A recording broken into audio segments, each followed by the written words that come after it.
flames of the ashes, the spirits light up the night, looking down the edge of forever. So stop me or take my advice. Now, from the Untold Radio Network, it's Untold Radio AM with Doug and Alex Hychak.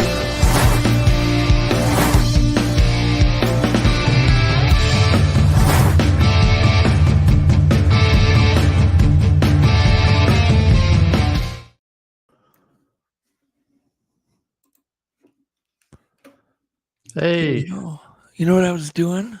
what? While you were rolling me open? I was eating sopapilla cheesecake. Have you ever had it? Oh, yeah, it's great. You did have some, didn't you? Once over here. It's cinnamon and sugar on like croissants. Then you put cream cheese and a little sugar in it, and then you bake it in the oven. Oh my God, it's so good. Huh? It's amazing. It is amazing. I was sneaking it, being naughty. Anyhow, okay, what do we got? Welcome everybody into chat, all the beautiful people in chat, and to my beautiful son Alex. As you got your hair different today. Yeah. I like it. Looks good. Thank you. Let's see. So tonight we're gonna kind of get a little nuts with people. We've got Tate Hieronymus coming on in just literally minutes to tell us about his failed, and I do repeat, failed attempt to walk from downstream at Bluff Creek on some kind of crazy adventure. I don't know how many miles, but a lot of miles. And then, in the spirit of adventure, and then get to the film site. Which is awesome, because I was asking if people do that. You were doing what? A couple weeks ago, I was asking about that. I didn't know how many people do that. Like, do what? Tried to make it to the site. Oh, yeah. Well, you can just drive there and then walk down the mountain to the valley. You don't need to walk. They were doing something like they were going through kind of uncharted territory. Walking in that area, yeah. Yeah, they were gonna park, miles and miles and miles away. And anyhow, we'll hear from Tate. But what do we got here? And then we're gonna have Joe Keske. Joe's got an amazing story. Joe is from Ohio. I'm not sure if his encounter happened in Ohio. I don't remember, but I would imagine it did. Or if you live there, it's usually where it happens. Usually? Yeah. Okay. So, but he was with his cousin, Ken, and they both saw this crazy thing. Ken was going to come on. He was booked right up until literally minutes ago, and he had some family emergency come up, and he couldn't come on. But anyhow, we'll get Ken back on. But Joe and Ken are both flying up here next Wednesday. Right. John Baranchok is also flying in along with a bunch of other witnesses. Yeah. And Sabilla and numbers of people are coming in. It's going to be kind of a crazy time. Very cool. So anyhow, but John's going to be on later too. We've got Jim Myers on later. Barnaby Jones on later. I'm going later. Apparently I'm sugar drunk here. What else? That's about it. I don't know. We're not going to do clips tonight. I'm going to do tech stuff, the technological breakdown. That's the only extra feature we're having tonight. Very cool. Very cool. Let's just be wall to wall people. People. Yeah. People versus, whatever. Free for all, round table. Yeah, it's going to be quite the round table. Yeah. Did you, I would imagine you're going to let me know when people are in the back. Yeah, Tate's here in the back. Oh, Tate's here. Jim, John. Who else? Just John, Jim, and Tate right now. Oh, okay. All righty. Well, let's See what we got. I was going to just talk about the weather because, man, there's people that have been snowed in the Sierra Nevada mountains. I mean, I'm not talking a little snow. I mean, I always think of like California. I want to move to California. You don't think of like 6 feet of snow in the spring, right? No. But they got blasted, man. Lake Tahoe area got blasted. And we got really lucky because we had this storm move through, but it missed us. And not only did it miss us, but the ice just went out in my lake, which has never happened this early. Never. Yeah, it's weird. I'm a fan. I love looking at this. It's, it's really pretty. Just get rid of that mucky ice crap, Yeah. like goose poop or whatever it is. Out with the goose poop. Yeah, goose poop's gone. Let's see here. So let's go ahead and play that little clip of this poor woman who's stranded here last week. This is what some people are going through this spring. Go ahead and play it. Tahoe blizzard update, day 4. We're still snowed in. I wanted to give you an update on how snowed in we are. You can't even tell that that's the truck anymore. Look. That's what my front yard looked like last year. How snowed in we are. So, like I said, we're not getting out of here anytime soon. Let me see if I can get this door open. This, we have not been plowing. That's the door to the front door. Nice. From the garage. So that's a deck out there. This, though, is how this is our safety route, how we've been getting in and out. So we've been keeping this plowed. We've been using shovel. But this is what it's looking like. And that's enough of that snow winter crap. Get rid of it. Anyhow, so let's dive right in and let's get Tate on. I want to hear about this misadventures, they call it. Tate. Hey. What's up, guys? I want to hear. We want to hear. So start from the beginning. What was this crazy plan and what happened? Yeah, this crazy plan was out of many plans I always come up with. It was born in boredom or out of boredom. So Nothing wrong with that. and I was just kind of thinking to myself, like you were saying earlier, you can just pretty much drive to the film site and then walk down. Sure. But then I was thinking, like, how many people have actually hiked the whole length of Bluff Creek from like the Klamath to the film site? And I can't think of anybody. I mean, Nope. Maybe the natives have done it, but I don't think they're telling anybody if they have. Well, there'd be no reason to do it. I mean, you're the only one that you came up with a reason, as if, kind of like being in explorer mode. Yeah. And the idea too is to okay, maybe we, instead of driving everywhere around the Bluff Creek area, making our presence even more known like that, maybe we covertly go up the creek using that sound to kind of mask us, and then. Oh yeah. It's a great way to have a sighting, right? Yeah. And then get into some of these areas that you can't get into, even if you could drive to a spot, because some of these areas you would have to hike into. And so, I think going into the whole thing that that was kind of our plan in the beginning. Maybe we can find some stuff that we wouldn't normally find. And I know there's been sections of that creek that like Cliff Barrickman has hiked before and Robert Leiterman has hiked. So there's different parts, but I was like, nobody's really hiked the whole thing, and that'd be kind of cool. So Okay, well, let me interrupt you for a minute. I remember when I was a kid, I'd get these crazy ideas, right? Yeah. Like, let's walk, and I'd pick out a city that was 150 miles away. And I would always talk at least one kid into joining me. And we would do it, Let's just do stupid things. And I was that kid that would, like you, try to talk. So how many people did you talk into this trip? Oh, man. we planned it for a year, and I'll get into that too, but we planned it for a year, and we had more people than, as things happen, life happens, people ended up having to drop out. Yeah. So the final people that actually ended up doing the hike was myself and 3 others and a dog. Wow. And so we did that.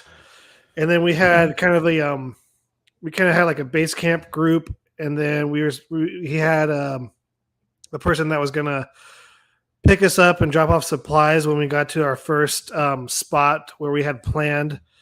But, as people probably know if they've seen the episode, or, it didn't go according to plan. We didn't make it. And to be honest, yeah, we knew the hike was going to be pretty difficult to do. We knew it was going to be a challenge, but at the same time, we didn't know how bad it was actually going to be until we started hiking. And what I mean is, looking at like Google Maps and stuff, you could see, okay, yeah, it looks pretty bad here and there. But we had no idea that there was going to be no open area. It was boulders that you were crawling over. And then you're doing creek crossings back and forth. And sometimes it goes up to your waist, and it's pretty deep. And it's not a creek. It's actually a river. So it should be called Bluff River, not Bluff Creek at that point. So, but no, we had each day kind of mapped out, like, okay, we're going to do 4 miles this day, 5 miles that day. And it's not that, in the grand scheme of things, it's not that far for creek walking, because I think I did this hike with Robert Leiterman and Rowdy Kelly of the Bluff Creek Project. We hiked from a bridge that's closer to the film site and back. And I think that was 4 to 5 miles. And we did that in a day, or I think the total hike for the creek that we did that was maybe 4 to 5 hours. So it's not that bad. So when we started the hike, we're like thinking, okay, maybe it might take us 4 to 5 hours, maybe 6, because we want to film everything. But it took us 7 hours or 8 to go not even a mile. Yeah. I can imagine that. Because of how bad this creek was at this beginning portion. So did you try to walk on land most of the time, or did you try to walk in the water, which is what I've always done? Yeah, we were doing mostly water walking, but there were some areas that you just had to cross through because the water was so deep and so strong that you couldn't do it. So, the four of us are like, okay, do you think we should cross here because it looks safer? So we're kind of eyeballing it. Because we don't really want to twist an ankle or break a leg or something like that, because you're up a pretty treacherous area, and at that point you have to get life flighted out. You're not going to be able to be carried out. So every step we took was definitely planned and thought out before we just willy-nilly just start crossing the creek right here. So it was definitely a group effort. And all the decisions we made. Kit Morrill was, I think, the key guy who really made the final decision. Like, he kind of was like, oh man, I don't think we should go any further, because, we're all getting fatigued and everything. And, if we keep going, we're going to get hurt. And so we actually went back to a spot and set up an emergency cowboy camp area and hiked out the next morning. So. Wow. Did you guys have a sat phone or any way to communicate? No sat phone, but Kip had a Garmin inReach, so we were able to send out text through that. Okay, let's just quickly tell the world how remote this Bluff Creek still is. It's still very, very remote. I mean, not much has changed.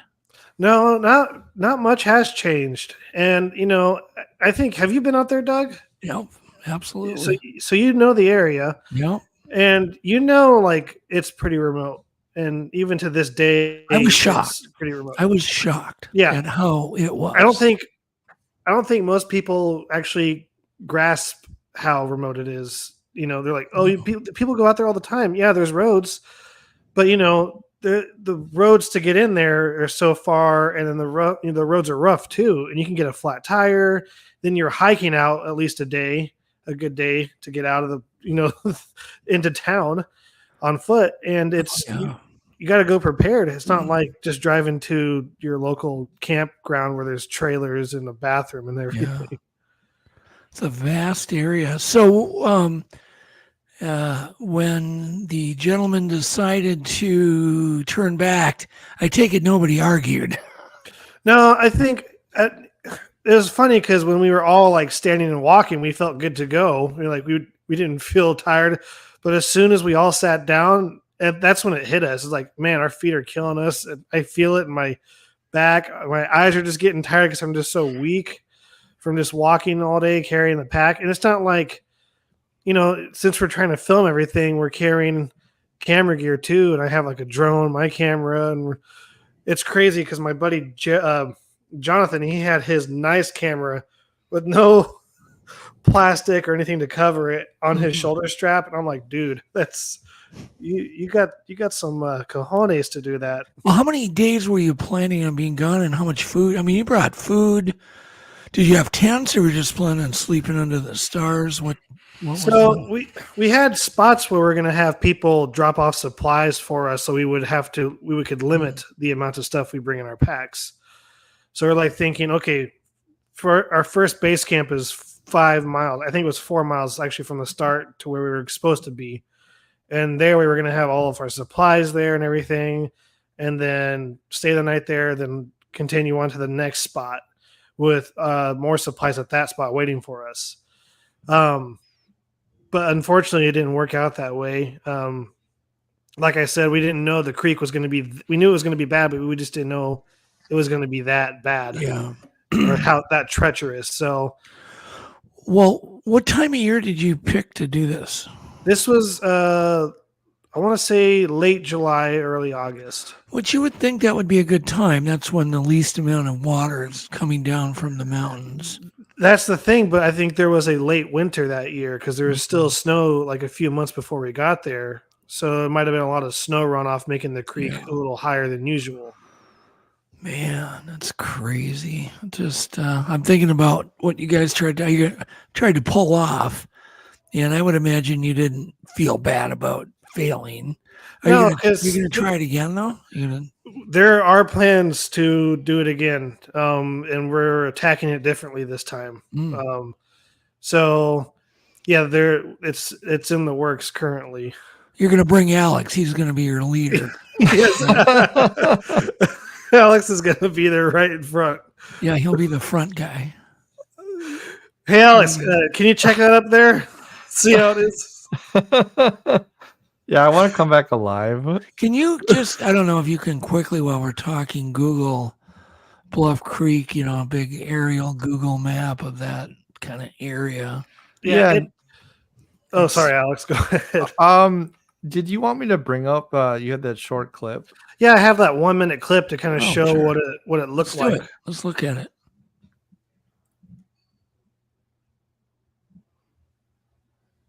So that's where we started. That's the Bluff Creek Bridge right there. That's Highway 96. And then we hiked up through that area. How far is that from Happy Camp? Happy Camp? Oh, man. Maybe 15, 20 miles. Okay.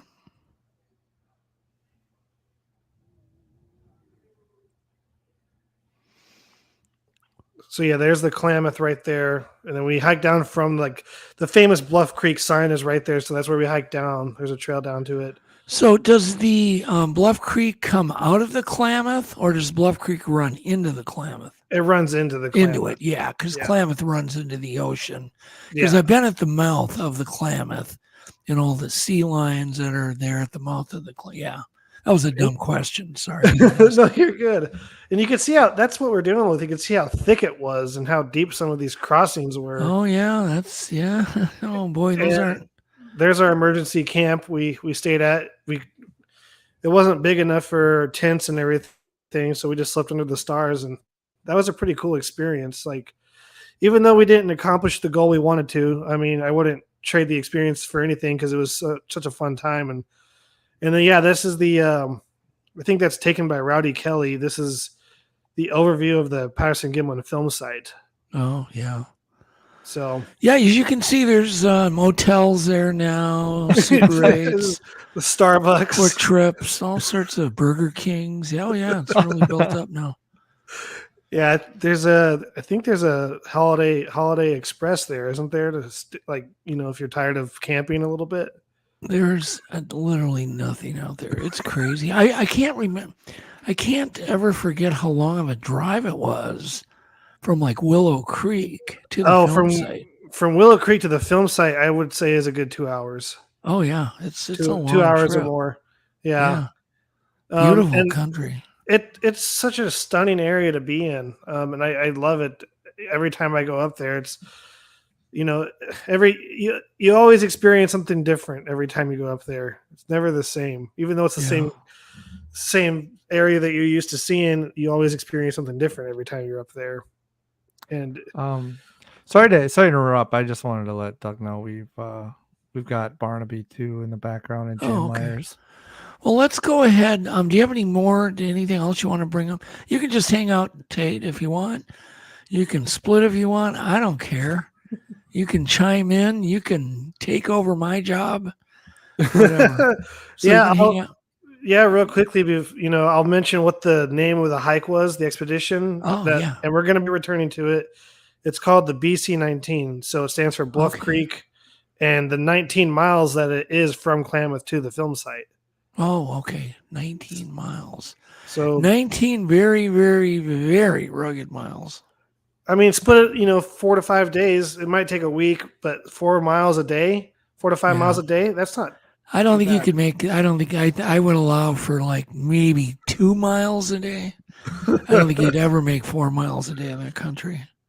Yeah, I mean, especially that first part. But the place where we're going to start this time is a lot milder. You can move really fast, even 4 miles. That's really doable. So, and then especially up there, especially if you have the right boots and everything, you'll be fine. Just slow going. Very, very cool. No, I mean, I really commend you for doing it, trying it, because it highlights how remote of an area it was. And you can only imagine how remote it was in 1967. Yeah, well, the fact is, nature is very humbling. It'll humble you no matter who you are. Mm-hmm. And I think we kind of learned that, and we didn't want to push those limits to find out. I also love that you still got that childlike wonder. Let's do this. Hey, that's how things are conquered. Yeah, that's why explorers explored. They just have that childlike wonder, and don't lose that. Don't lose that, Tate, and don't anybody out there in the audience lose that. Even if you're on a bike, even if you're on a bike, go explore. Explore your own neighborhood. Start there. Explore and just kind of work your way out, because so many people have never even gone down roads in their own neighborhood. They've never gone down. Mm-hmm. That's where it starts. It's wild. And like I go, we take our e-bikes out. I'll go with my daughter, and she's really got a sense of adventure. And man, we find ourselves like 30 miles away and down all these weird areas and weird roads we've never gone. We don't even know how we got to get back. Right. And I'll leave off with this too. My final remarks. My buddy Jonathan, who was with us on this hike, he made the comment. He's like, "We probably seen parts of Bluff Creek nobody has seen in I don't know how many years, because we didn't see a lick of trash when even that short little mile we went." And so that was really cool. That is cool. There's a lot of unexplored areas, just little rivers and creeks. And I love, I think creek canoeing, kayaking, stream, doing all that stuff, or walking. We used to go up a lot of rivers when I was young, when I was a kid. We'd get like 6 people, and we would pull a blow-up raft and put all the gear in that. And then we would pull that. It's maybe not possible in Bluff Creek because of all the boulders. I don't think rapids. So. Yeah. But in the creeks we did, we would walk, like we would go 9-10 miles away from the Mississippi River and then follow a tributary down to where it emptied into the river. And there's some of the most amazing memories you could ever have is doing that. Oh, Because yeah. you see part of America that no one is probably, like you said, they've never seen it. They've never been there. And that was the reason for filming it. Because, like, yeah, we could Yeah. do it without camera gear, but we want to film it and document it and show people. So, all right. Well, are you going to hang out, Tate? I'll probably have to jet. I got some stuff All to right. do, but I'll be Well, in the comments. All right. Good Awesome. seeing you. Thank you for the wonderful story, and continue having adventures. Will do. Thank you, All right. guys. Bye. Take care. And Joe just popped in the back room too. So Okay, we got a good. full So crew. we got the full thing. So all we got to do is get through this technological little thing I got going on here, technological breakdown. We'll do that. Can hit I the don't even bumper? care if we want. Now I'll do it alone. I'll get all Right. distracted and forget where I am. Can I do the bumper? You can do the bumper. Let her rip.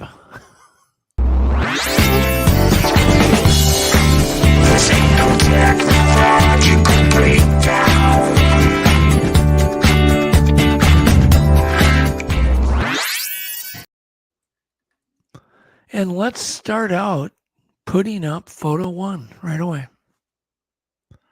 Okay, as you notice, we have a motorcycle, right? And a car and a red car and a silver car. What in the world are we doing here? So what I want to do is not only talk about how this can be maybe the greatest Bigfoot research tool that you may ever buy, because it's so versatile. And I know I'm going to get that point across here, I hope. So let's look at the ingredients. We've got notice there's 2 cameras. These are 3/4 of an inch in diameter, so they're quite small. Small. That little stand isn't really on them. It's a little bracket that you get that's plastic, or no, it's actually metal, but you can just take those off. I don't use those. And then you've got you see the thing with the red button, Alex? Yeah, the red button. That maybe. is a lock button.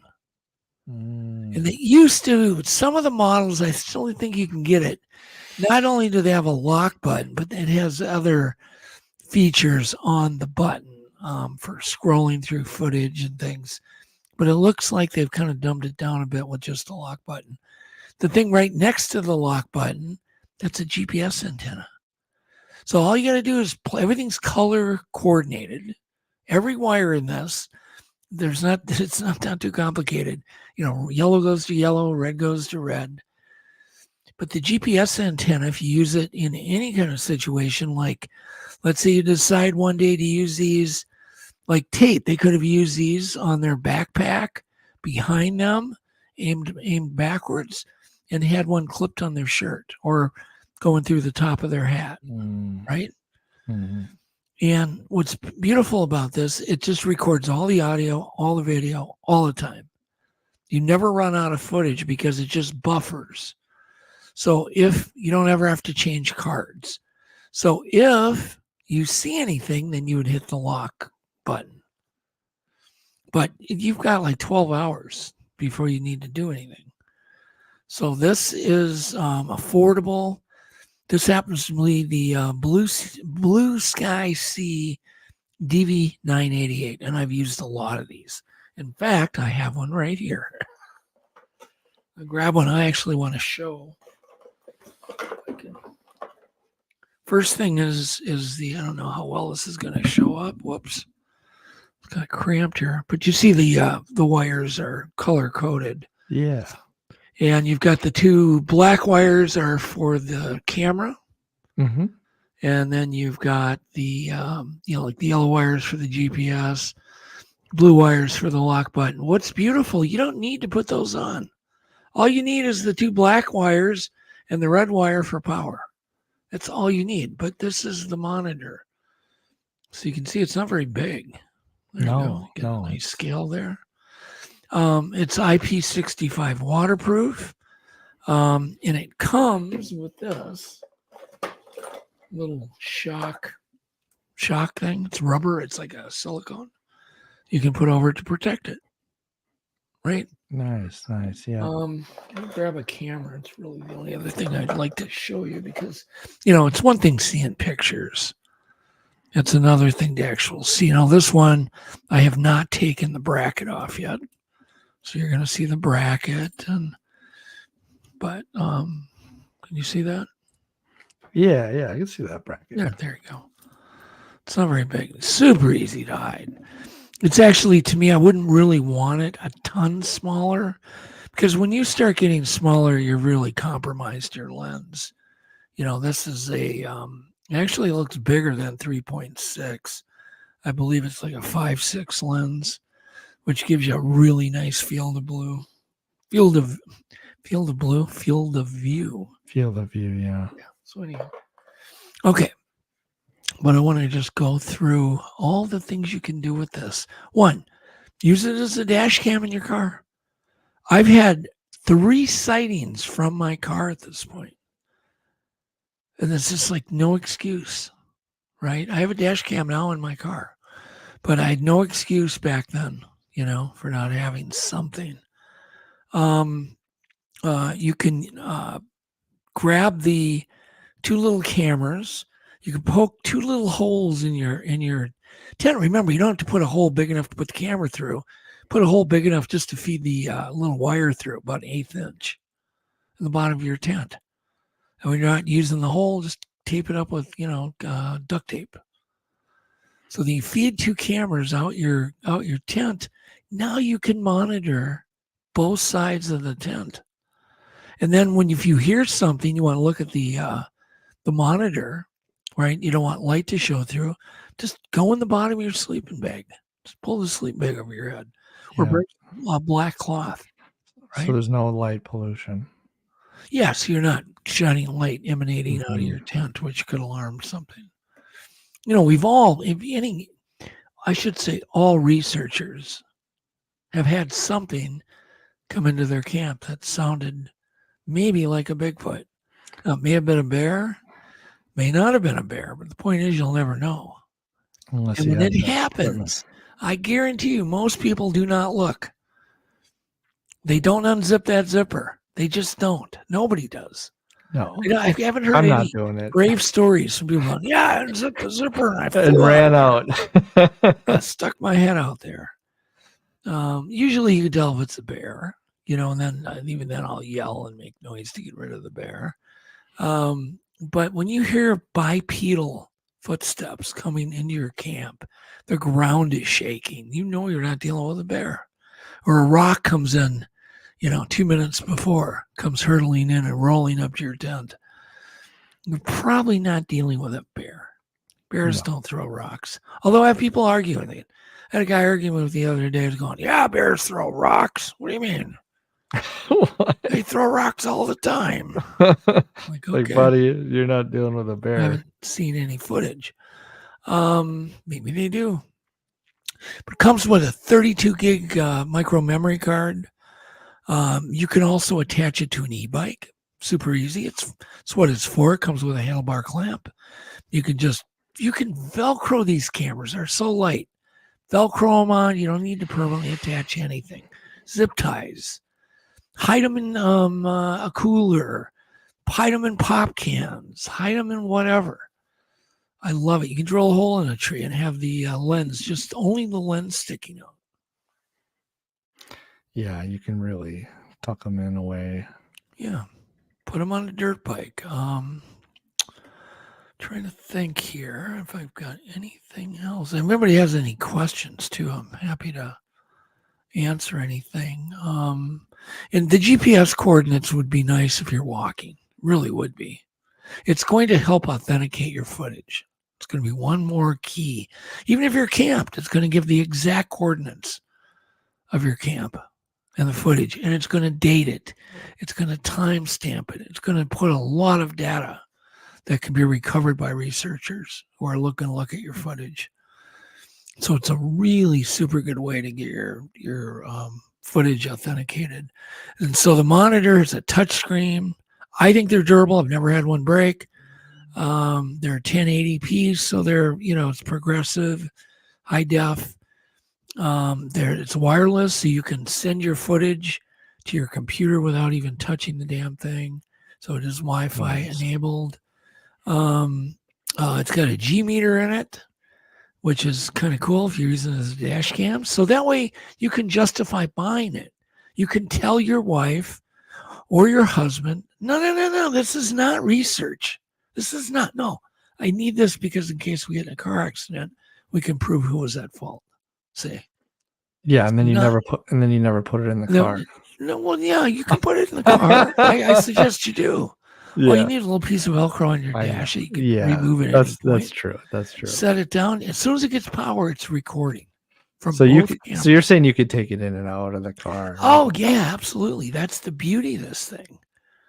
You know, it can be just double duty. You don't have to tell your significant other you're going to use it for Bigfoot research. Just tell them you're using it for. You can come up with that idea after the fact. You can use it to watch your kids. If you have a little kid, it's kind of cool because you can have one camera on the dash, aim backwards, right? A lot of people use their mirror, but this is a really wide angle lens. So you're going to get a much better view if you've got more than one kid in the back seat. And you just, once again, you can take the monitor mount because you're not going to need that in the field and mount that in your car. So you can catch them smearing chocolate into your seat. Well, yeah.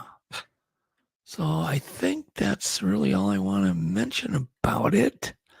I'm just looking at my notes going, that's good. I covered everything. Awesome.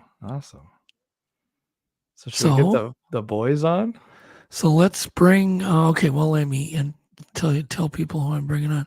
Okay, so let's first bring on Jim Myers from the Sasquatch Outpost, Barnaby Jones from Monsters on the Edge. These are all people who are all on the Untold Radio Network. Yes. And Barnaby has a new show also starting called The Paranormal Spectrum. That's starting in May.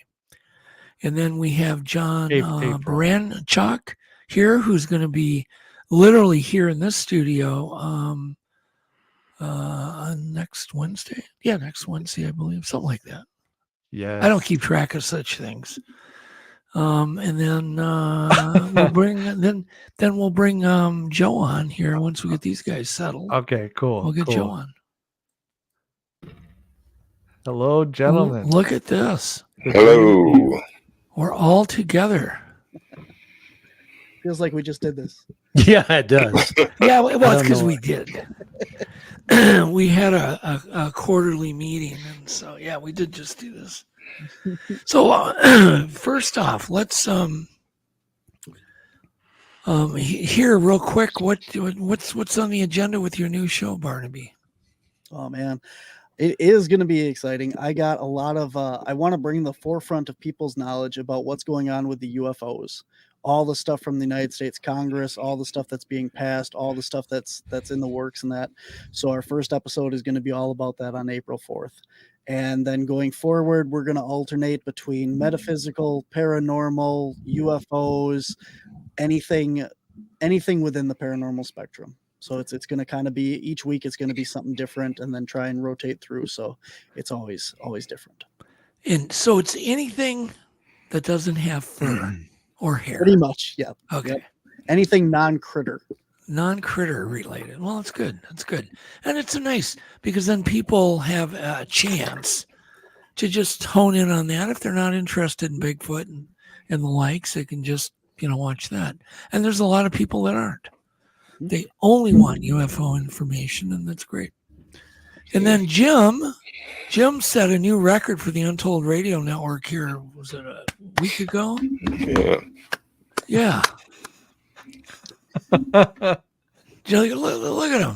What are we up to now? I haven't looked. I don't know. You're getting probably near 25,000 views. Yeah, 25,000. He's look at the look on his face. He's all like, yep.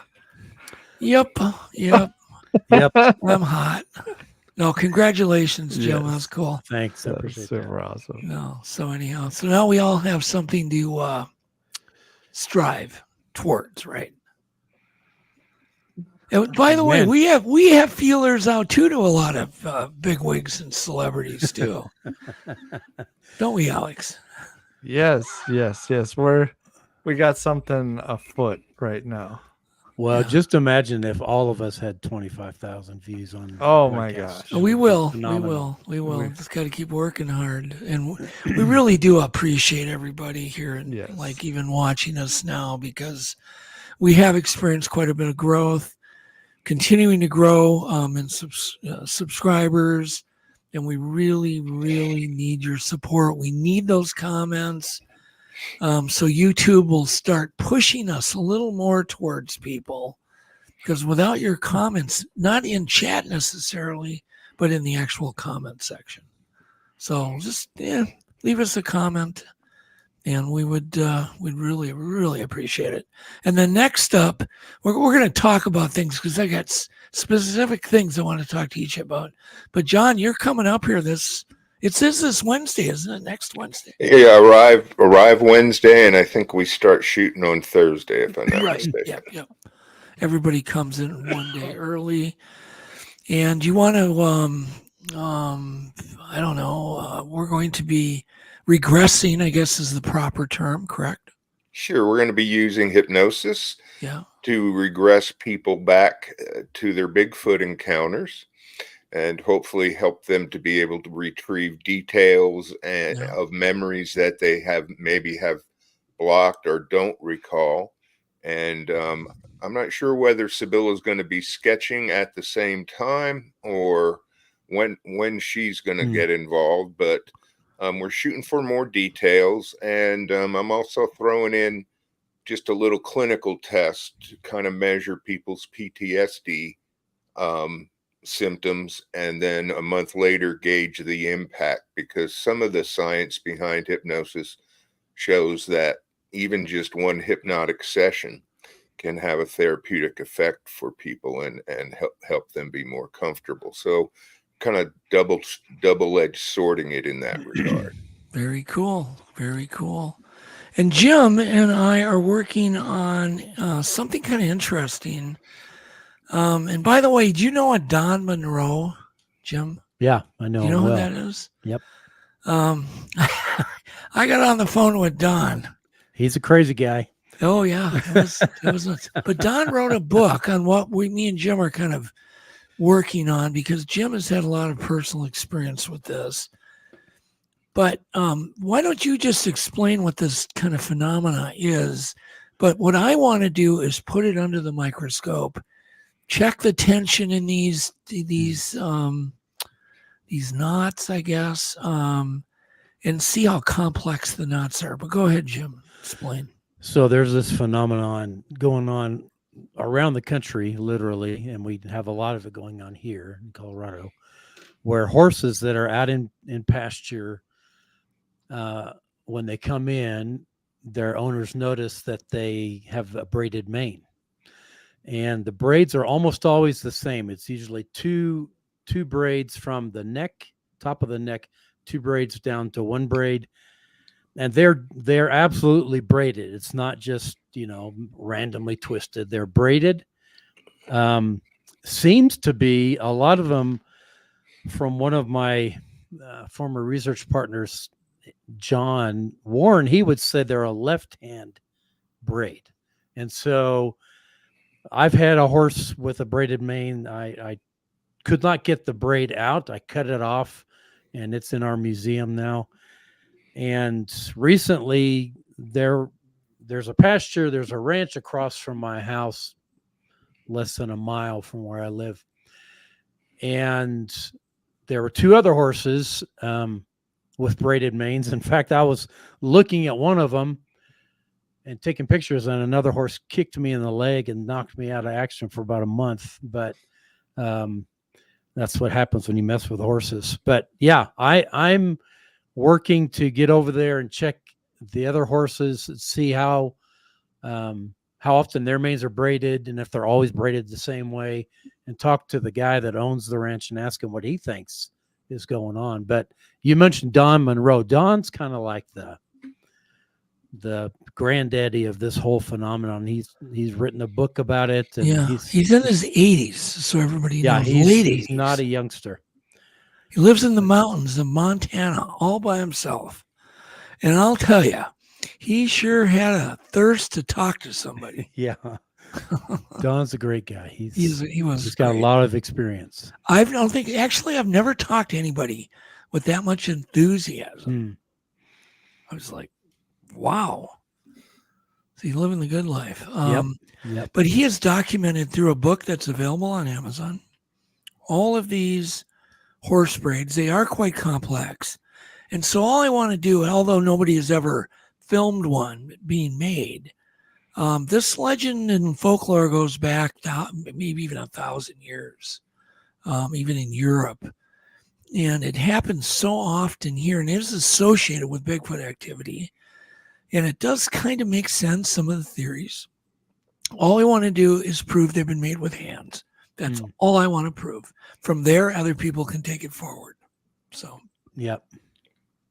That's the fascinating aspect to me. If it is Bigfoot, that these horses are letting the Bigfoots get that close to them, it's just amazing. Well, we know they mess with horses. I've had them mess with horses when I've been out with a group of guests, and they'll come in the night and they'll let the horses off the line, and they'll do it multiple times a night until I yell at them and tell them, cut it out. We're trying to get some sleep around here. But so the horses aren't bothered. The horses aren't making any noise when they come in.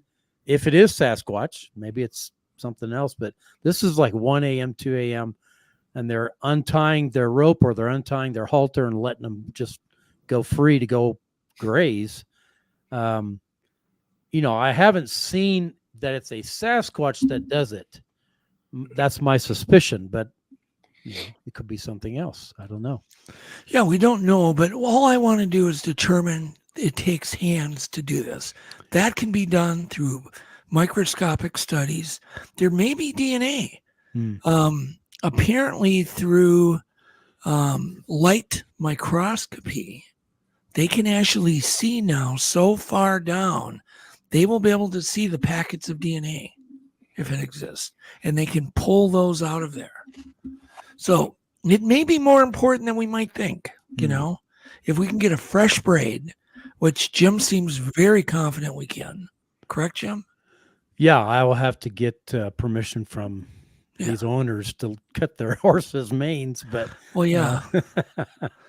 I'm sure we can find, if I can figure out, certainly I have friends that have horses out there, and if their manes are braided, I can probably convince them to let me cut So them how out. common is this, Jim, out there? Well, it's funny. I had heard about it for several years from Don and others, and then it happened to my horse, and so then it brought it right home, and I thought, okay, if my horse, and he was a big horse, and whoever's doing this is doing it at night. It's clearly they're not going out in the daytime and braiding manes. So it happens at night. I can't imagine people. Why would people walk out there? One, why would they do it? Two, these horses are not necessarily just going to stand still while somebody braids their mane. And so they don't know, these horses don't know every person that could come out there. And so, right. And, like Amy Boo brings up a great point. How do we know that this is Bigfoot? We're never going to know. But if we don't start looking at things like this scientifically, and I do want to stress the word start.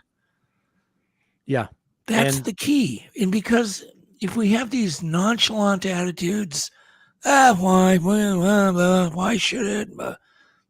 We're never going to get anywhere. Yeah. So I just want to, these are some of the gray areas that will be in Legend Meets Science too. There is a gray area. We'll just see what we can do microscopically. We will have hair experts examine these microscopically. We will even have hairstylists look at these, people that put in dreadlocks, and they understand how this all works. And all they're going to do is be able to say, this was done with hands, right? Then we're going to test how tight some of the knots are tight. With that, we can determine with certain gauges. So we'll have some data. And then from there on, it's not up to me anymore. It's up to other people. And what's interesting is that these braids are often longer than the mane, even a foot longer than the mane. So Mm. they're pulling in extra hair and like making extensions to this mane, maybe pulling hair from the tail. I don't know. Tail, yeah. But it's a fascinating concept. But we found recently 2 more horses within a week. We saw 2 more horses with braided mane. So what I need to do, Doug, and I can do this because it's close to my house, is go out there and make a note, go out there like once a week and see which horses don't have a braid, and then see if they get their mane braided. And so I would know how often they're doing this. So are there quite a few horses in this area that have braids already in their hair? There are, and the owners don't seem to take the braids out. They just leave them in. I don't know why, but it's hard to get some of the braids out.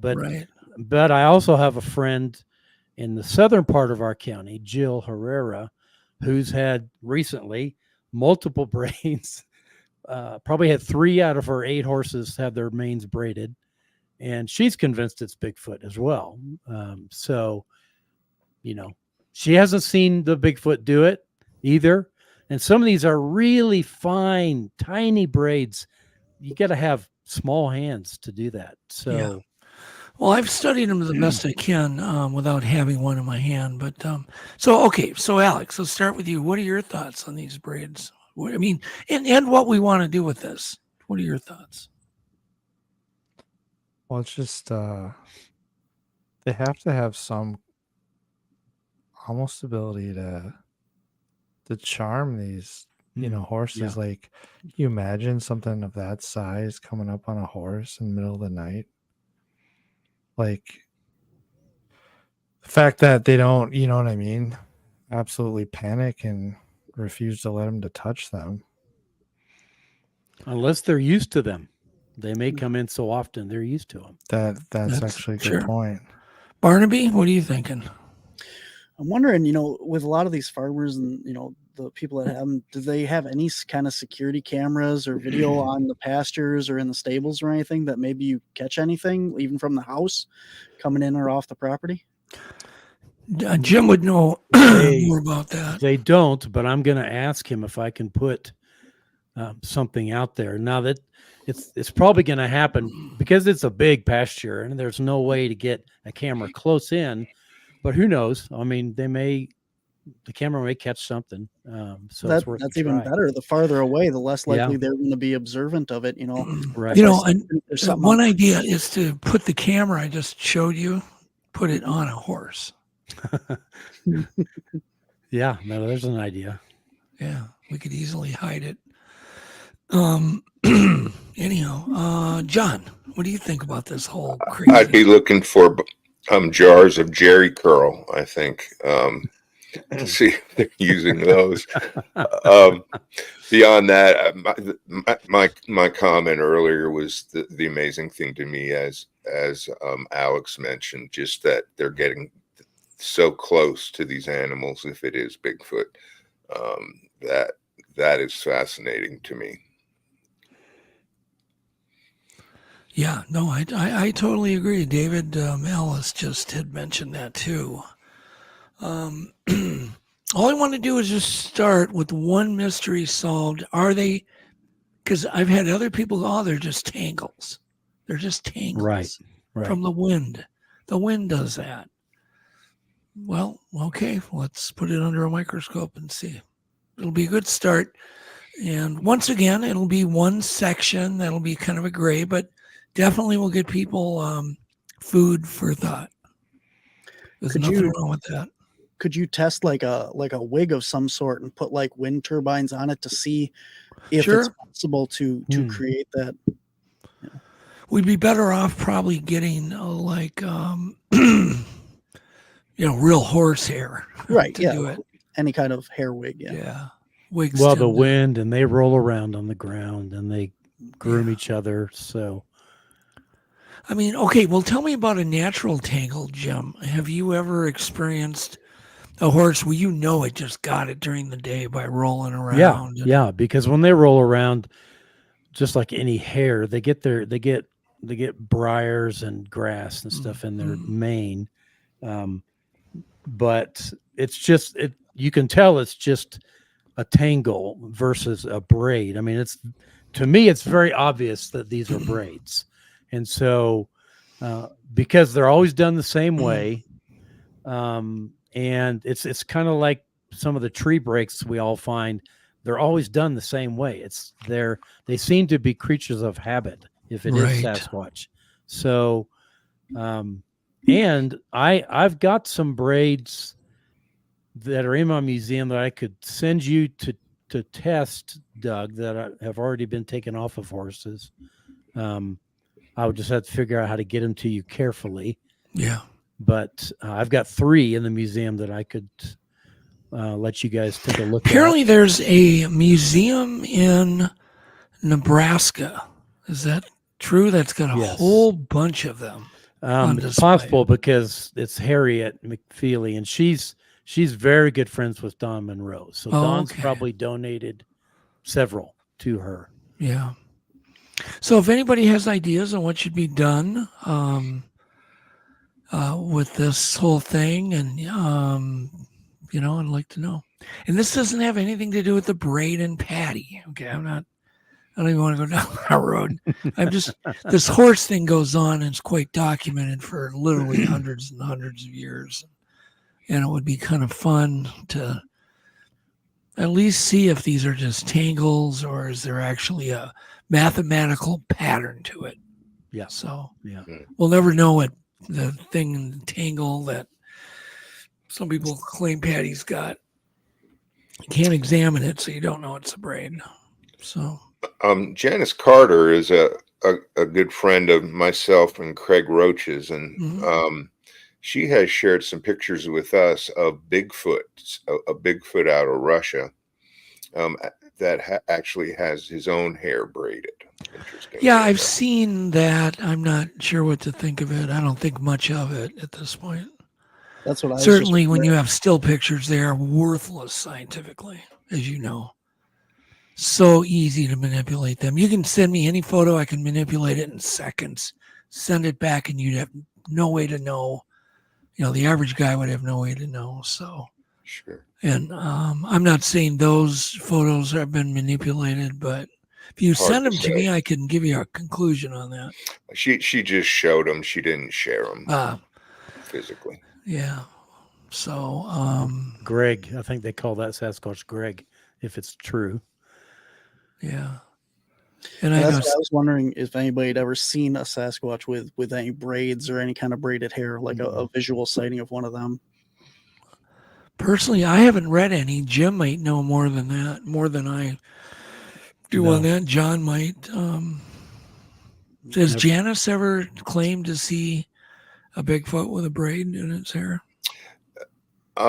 Just this particular one that she has in the photograph that she passed sometimes when she comes to speak at an expedition, she'll break out some of those pictures and just that one. So her Sasquatches that they had this relationship with, I assume, never had their hair braided. Yeah. The Sasquatch is apparently quite tight with Igor Burtsoff. No, that's true, but I'm talking about the Sasquatches that Janice grew up with her grandfather. Oh, Fox. Yeah, I don't think that was mentioned in her book, and I've never heard her discuss that with regard to Fox or Blackie or any other one. Well, I don't want to get in the weeds on this stuff. Alex, put that comment up from Jen again. You had it up. There we go. So it says, my mom's one horse used to nip and chew at other horses' mane. That's kind of, probably the best explanation if this is happening is another horse chewing on their, with their teeth. That's why we want to get into, are we finding a mathematical, weaving going on? Because that wouldn't happen with a horse.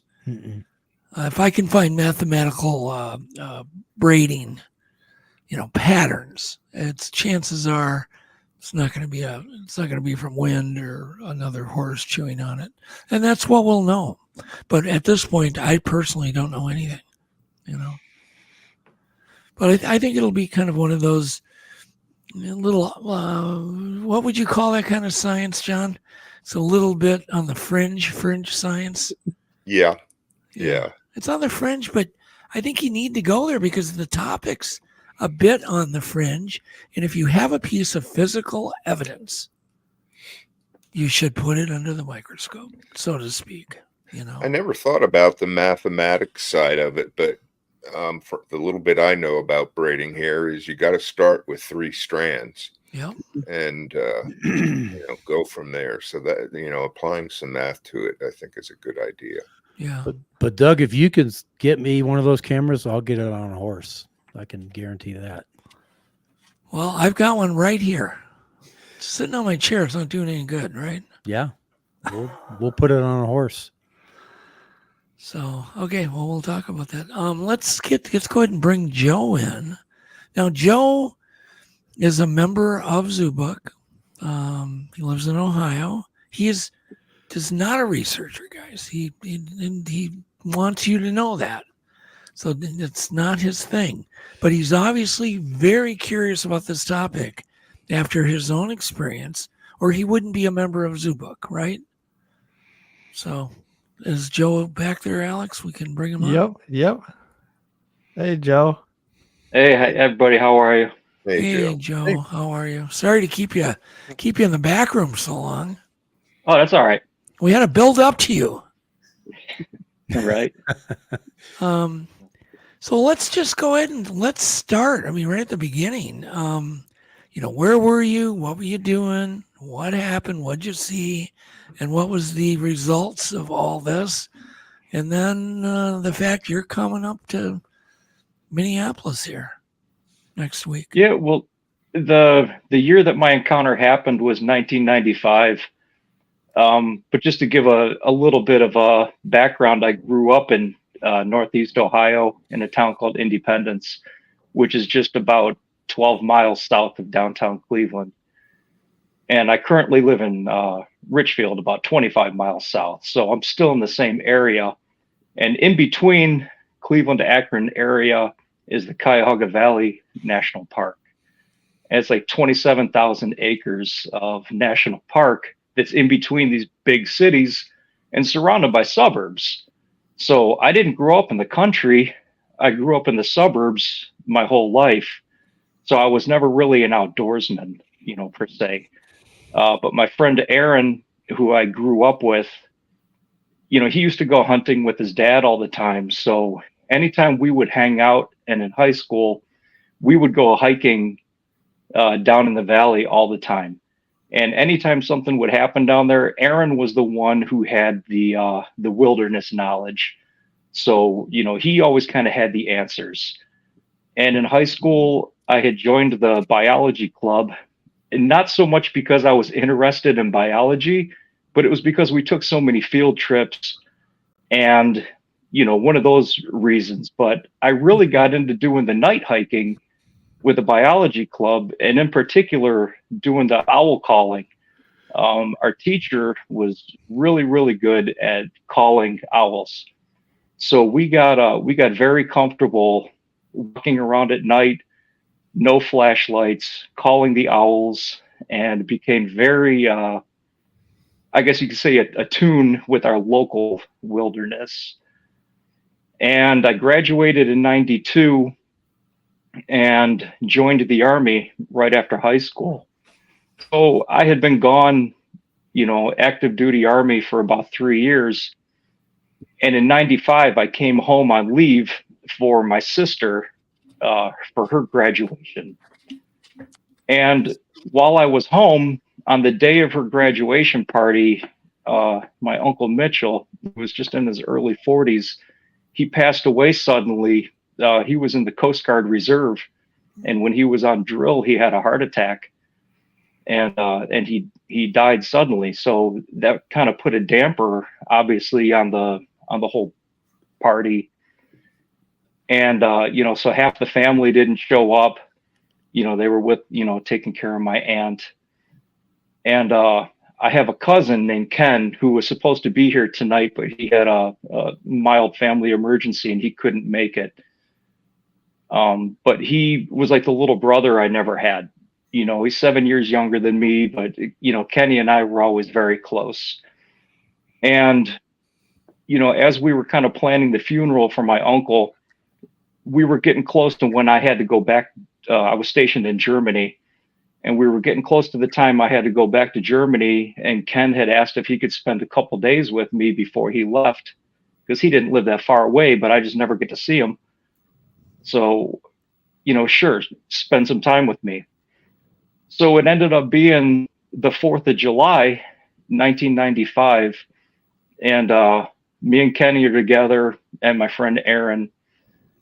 And we go to the local fireworks at the local park. And after the fireworks were over, we were looking for something to do. And Aaron and I get the bright idea. We're like, hey, let's take Kenny down to the valley. We'll go do some night hiking. And if anybody, you know, from Northeast Ohio may have heard about, there was an urban legend down in that area called Helltown. And there's a lot of speculation of things that happened down there. All the years that we would go down there in high school in that area, nothing scary ever happened down there. It was just, you know, there was a lot of eminent domain going on back then in the early 90s. You know, the park, they were doing what was called a 99-year lease. So if you lived, you know, within the borders of at the time it was called the CVNRA, it was the Cuyahoga Valley National Recreation Area. They would basically, you know, give you fair market value for your home. You can live there till you die, but you could never sell it. But a lot of people, once they would get that check, they would just move. There was a lot of abandoned houses and buildings down there. And I think that's where a lot of the Helltown, you know, came from. It was just abandoned houses, and then people would get there and spray paint graffiti and pentagrams and, you know, just kind of got this name. So, you know, we decide we're going to take Ken, you know, drive through this Helltown area.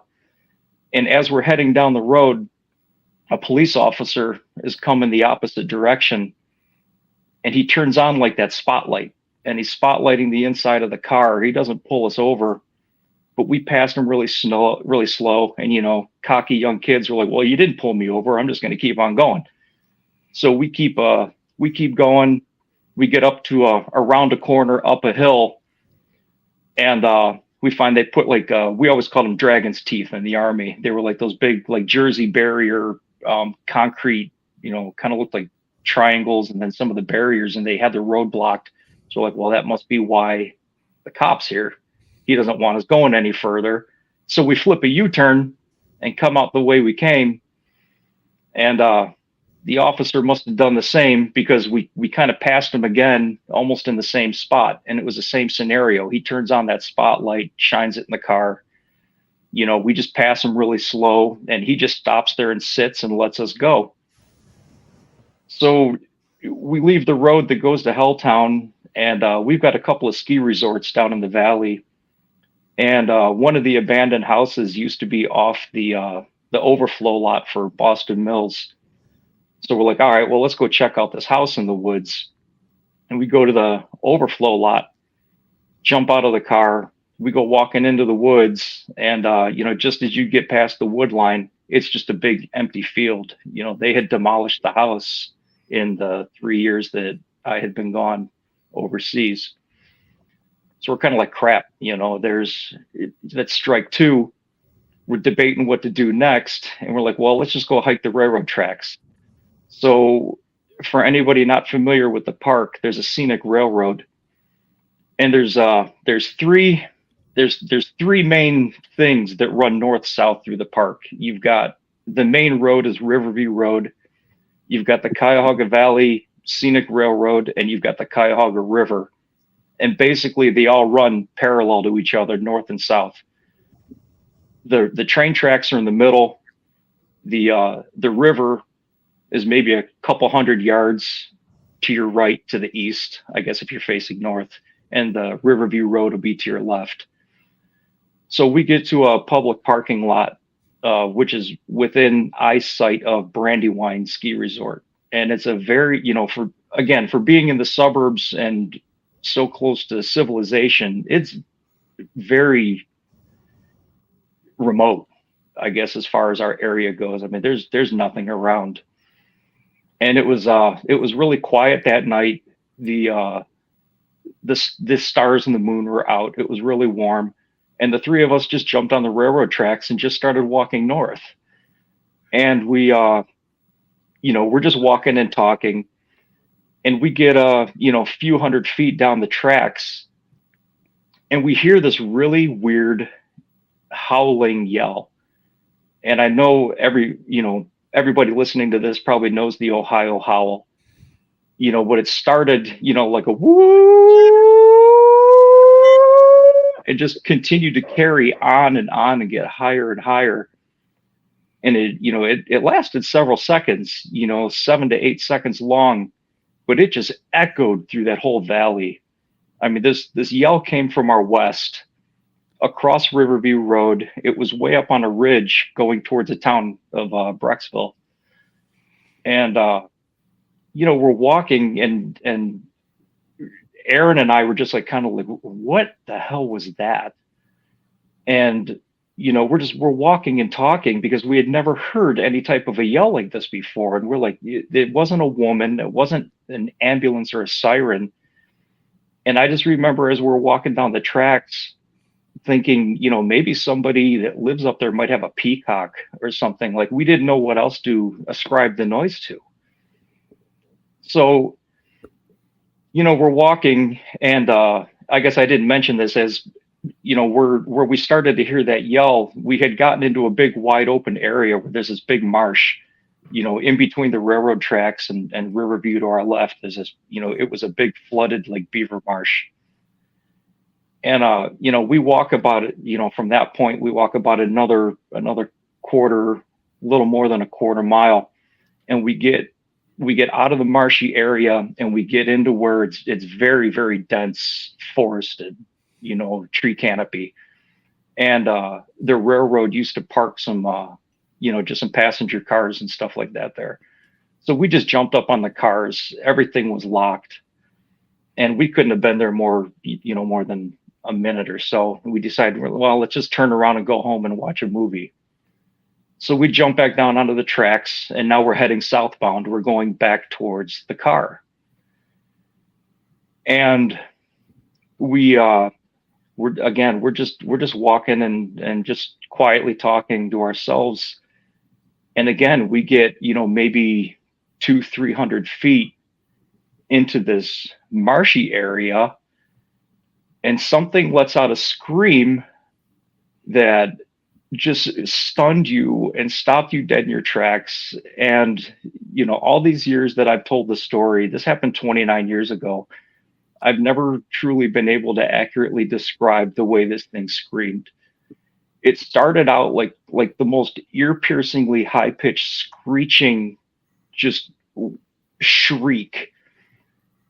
But it got deeper as it went, and it was just this insanely loud, shrieking, screaming, bellowing coming at you. And if I'm really big into motorsports, and if anybody out there has ever been up close to a race car or even a fire truck in a parade, and it's so loud that it makes your eardrum feel like your eardrum itches, and you involuntarily have to stick your finger in your ear because your eardrum is like vibrating. That's what this thing was doing. It was screaming so loud that it was making your eardrum itch. And, I'm kind of sitting here like this, and we're staring into the water, and there's nothing there. There's nothing moving. There's no ripples on the water. There's nothing, but this noise is just coming out of the water. It's just screaming and screaming and screaming, and it won't stop. And if you check your stopwatch, this thing probably screamed, 12 to 15 seconds long. I mean, it was just an incredibly long duration. And when it finally stopped, it like emptied its lungs into like a, I can't do it justice, but like if you can imagine like a lion's roar, it went from a screech to just this deep guttural when it ended.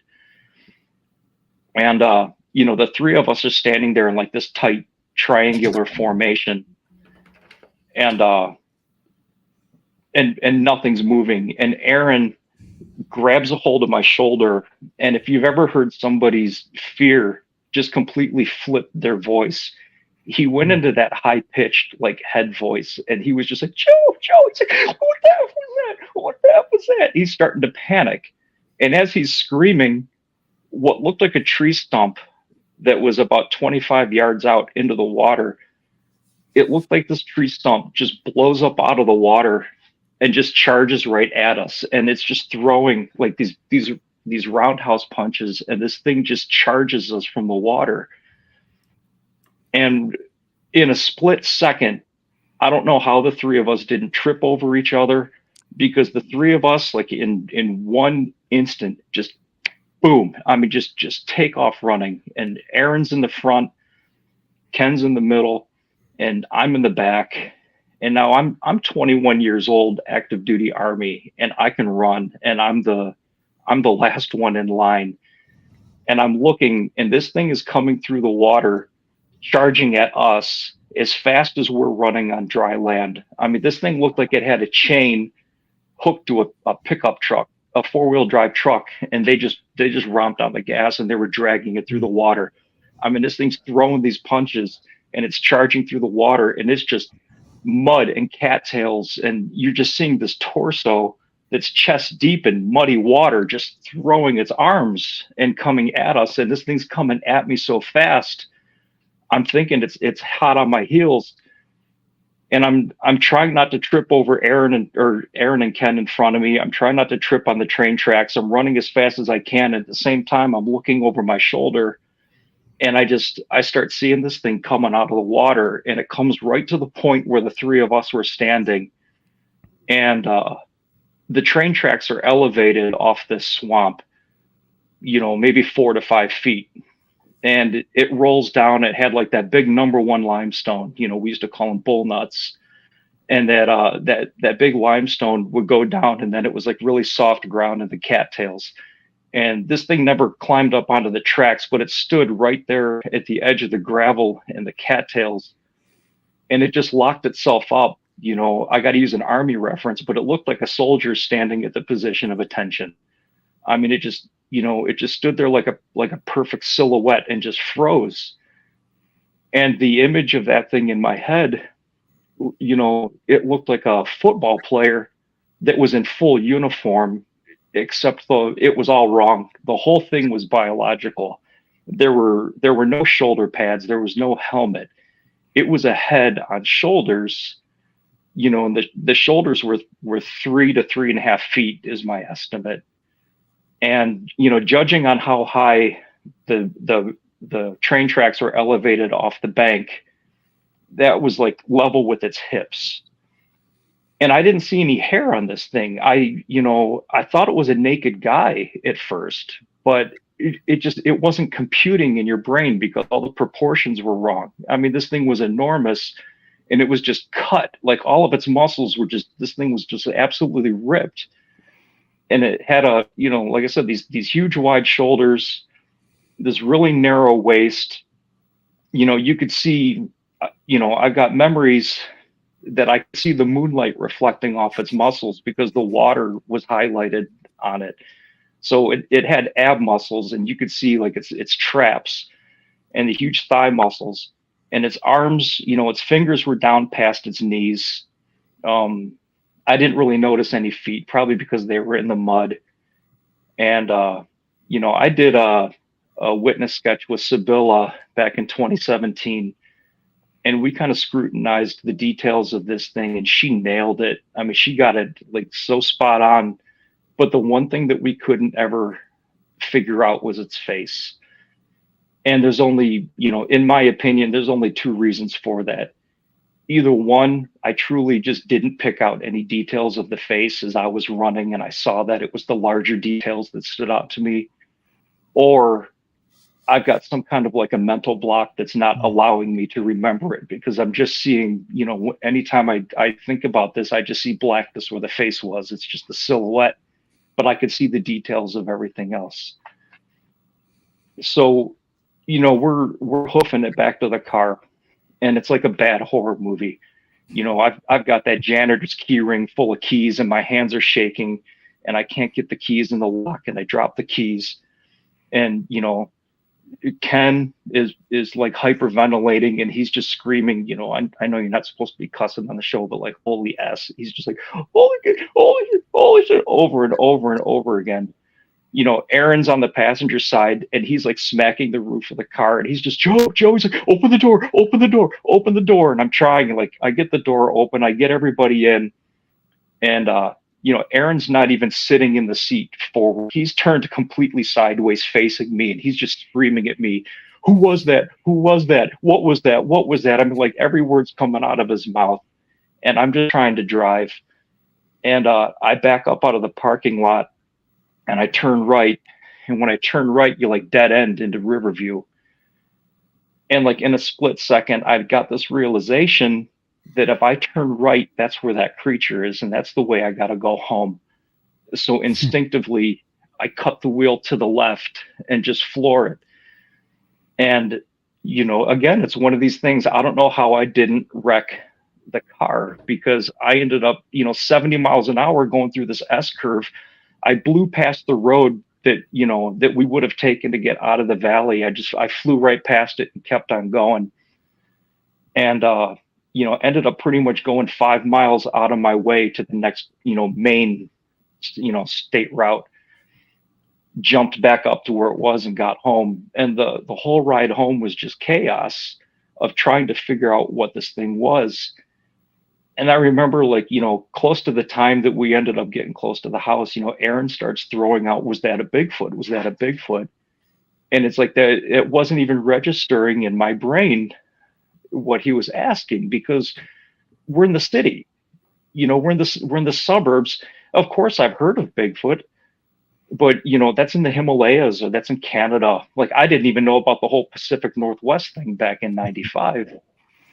And, definitely didn't think there was, you know, any truth to anything being in Ohio. I mean, you know, there was some newspaper articles and rumors, but nothing that I ever paid any, you know, honest attention to, because I was into other things. I didn't care. So we get back to my house, and all of us, you know, the three of us are in a panic and excited. And, you know, my folks are awake, and my sister, and, you know, and I don't blame them for this. But of course, you know, we're all excited. We tell them what's going on, and they just kind of, you know, they laugh it off. Oh, were you guys drinking? You know, with us? Like, we didn't have nothing but coffee tonight, you know. And they, you know, it's like, you know, haha, okay, you know, we get it. So, you know, the three of us, you know, we go in one of the back bedrooms, and we're drawing pictures of everything that, you know, we saw. And man, I wish I had those pictures today. My sister saved them for a while, but I think through moving, they're just gone. So the next, you know, we didn't sleep that night. Aaron goes home the next morning. Ken wants to go home the next morning. And, you know, throughout this whole thing, you know, I've told some people before, you know, here's where things really start to get real. You know, the encounter was one thing. But what happens afterwards is completely different when you have something like this happen. You know, I'm 21 years old, and my cousin had just turned 15. And I think about it now, being a dad, that I would never want to do this to my kids, but I did it to him. You know, and we made the pact to not talk about it, you know. So I take him home. Sorry. I take him home, and he, you know, drop him off. We swear we're not going to talk about it. And I come back, and I decide I'm going to try to forget about all of it, you know. And I got a couple of days before I got to get back on a plane and go to Germany. And I really just try to shut the whole thing out. I mean, I think me and Aaron might have talked about it, you know, once or twice more. they had talked about going down there. I didn't want to go down there. You know, I get my stuff and I get on the plane. And I think, you know, that's when they say, like, the silence is deafening. Like, when the crowds are gone, when the people are gone and you're alone. And now I'm on a 9-hour flight going to Europe. You know, this is when it really starts hitting me. You know, what the hell did I see? And I really, at the time, I'm feeling like I need to talk about it. But who am I going to tell? I'm active duty Army. I know the first thing that happens to me when I go back is I'm going to get piss tested. And if I tell anybody I think I saw a Bigfoot, I'm getting a psychological exam. And I didn't want none of that stuff. You know, at that point, my Army career was rapidly advancing. I mean, I was making rank quickly. I was loving it. It was, you know, something that I had wanted to make a career out of. And all of a sudden now I'm starting to second guess everything. You know, all the training that I had to react to an ambush, I'm thinking now that it failed me. You know, what did I do? I'm trained to fight.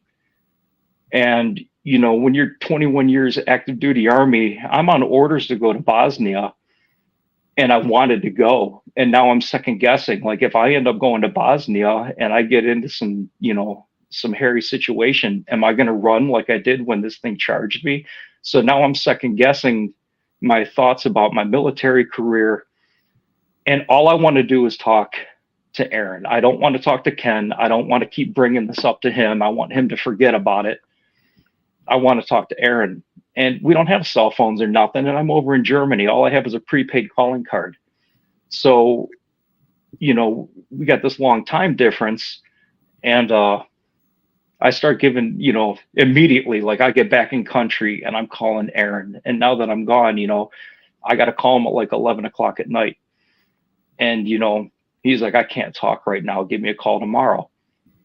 So now, you know, it's not like today. I can't text. I can't do nothing. I got to wait a full 24 hours thinking about this. And then I got to, you know, I go to call him again. And it's the same thing. I can't talk right now. Give me a call tomorrow. Tomorrow comes around again. Now I'm starting to get the answering machine.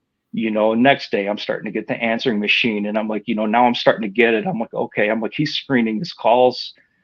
And for some reason, he's not wanting to talk to me about this either. You know, and Aaron and I were very close. I mean, if I would have come home again, getting married, I would have asked him to be the best man. So, you know, that's how tight you were, you know? And, so I'm like, I finally was like, all right, I guess I'm not going to be able to do anything about this. So I just shut up and I didn't talk about it, but it just kept eating at me. And, you know, now it starts messing with my head a little bit, where it's like, well, now maybe I don't want to stay in the Army. I need to get home. And like, this is starting to obsess. And it's like, I need to get home. I need to talk to Aaron. I could still maybe do National Guard or something like that, which is what I did. I, you know, against everybody's wishes that was active duty with me, my sergeant major that was mentoring me wasn't happy when I told him I'm not re-enlisting, I'm going home. And that's what I did. I came home completely unannounced and didn't tell anybody. In August of '96, I ETS'd, joined the Ohio National Guard, and I came home and I had one thing on my mind. And when I walked in the door of that house, I about gave my mother a heart attack. And it was exactly like you would think a regular surprise visit from your soldier son would be. The family is all, oh my God, Joe's home. And they're so happy. And it's the hugs and the kisses. And why didn't you tell us you were coming home? And, you know, they would have had things prepared and this and that and the other thing.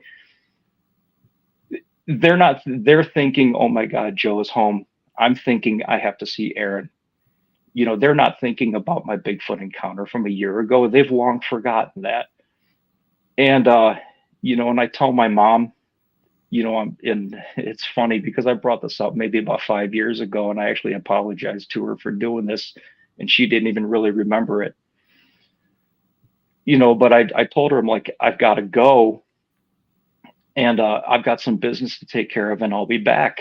And I took the keys to her car and I went straight to Erin's house, completely unannounced. And when I showed up at his house, I knocked on the door. And when he opened the door, I'll never forget the look on his face was like the deer in the headlights. And, you know, his mom, who I used to call mom, just like sticks her head out of her bedroom and just like looks at me with like just like the devil's stare. And Erin just looks at me and he's like, I can't talk right now. And he closes the door in my face. And that's the last time I've seen him. That was 29 years ago. And I haven't seen or heard from him since. You know, and I haven't pushed the issue. I mean, you know, I kind of got it. I tried to friend him on Facebook, and, you know, I mean, he's got tons of mutual friends, but he's never friended me or reached out, and I'm not mad at him or anything like that. I'm worried about him, to be honest with you. You know, I don't know if he'd ever see this interview, but if he does, you know, dude, it would be a welcome to see him. You know, I don't have any hard feelings at all, but yeah, that was the last time I've ever seen him. And that's, in a nutshell, that's my 95 encounter. Wow.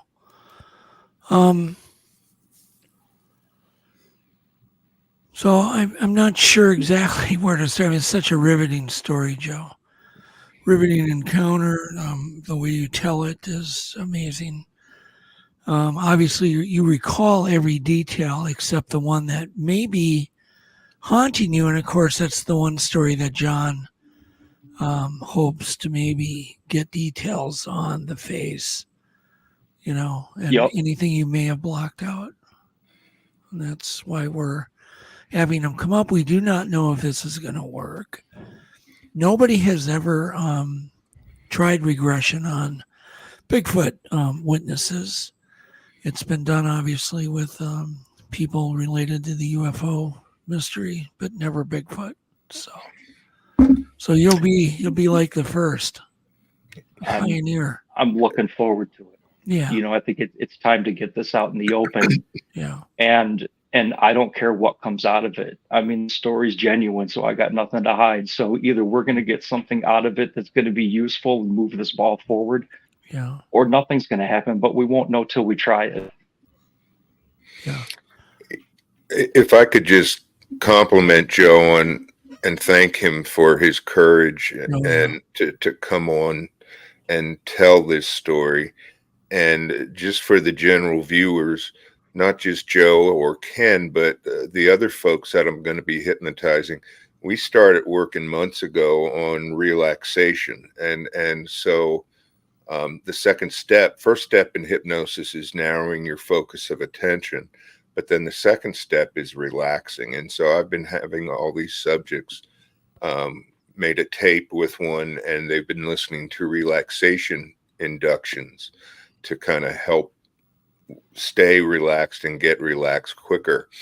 And so I apologize for putting these folks to work, but I also appreciate the dedication and the follow through that Joe and everybody else has shown. And, you know, I can't wait to meet you in person, Joe. Thank you so much. Yeah, likewise.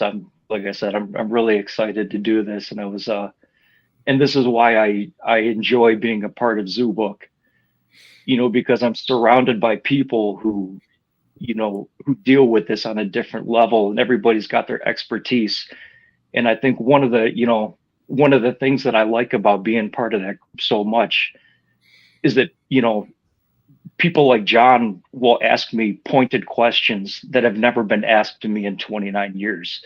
And it kind of scratches that itch, you know, and even just having people ask certain questions about it will bring out details that it's not so much that I don't remember, but sometimes you don't know what you don't know. And it brings things out. That's a really good point, Joe. We don't know what we don't know. And we don't know, you could come out here and benefit from what's going to happen, but we may not get any information. It's still going to be all good, right?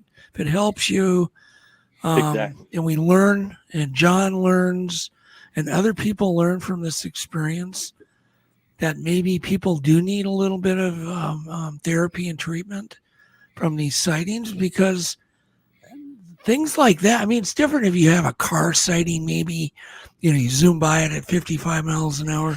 You were in very much danger, and certainly in your mind you were, I certainly felt like at one point I was definitely within arm's reach. I mean, I think it got that. It feels like it got that close. But it's not only the danger; it's your whole paradigm completely snaps in two. It's a paradigm shift that all of a sudden everything you thought you knew about everything, including the woods, maybe not true, right? Oh, and everything changed. Everything changed from that moment. And you're right. I mean, I don't know what else other than something so profound, and I look at it from a different viewpoint today, 29 years later.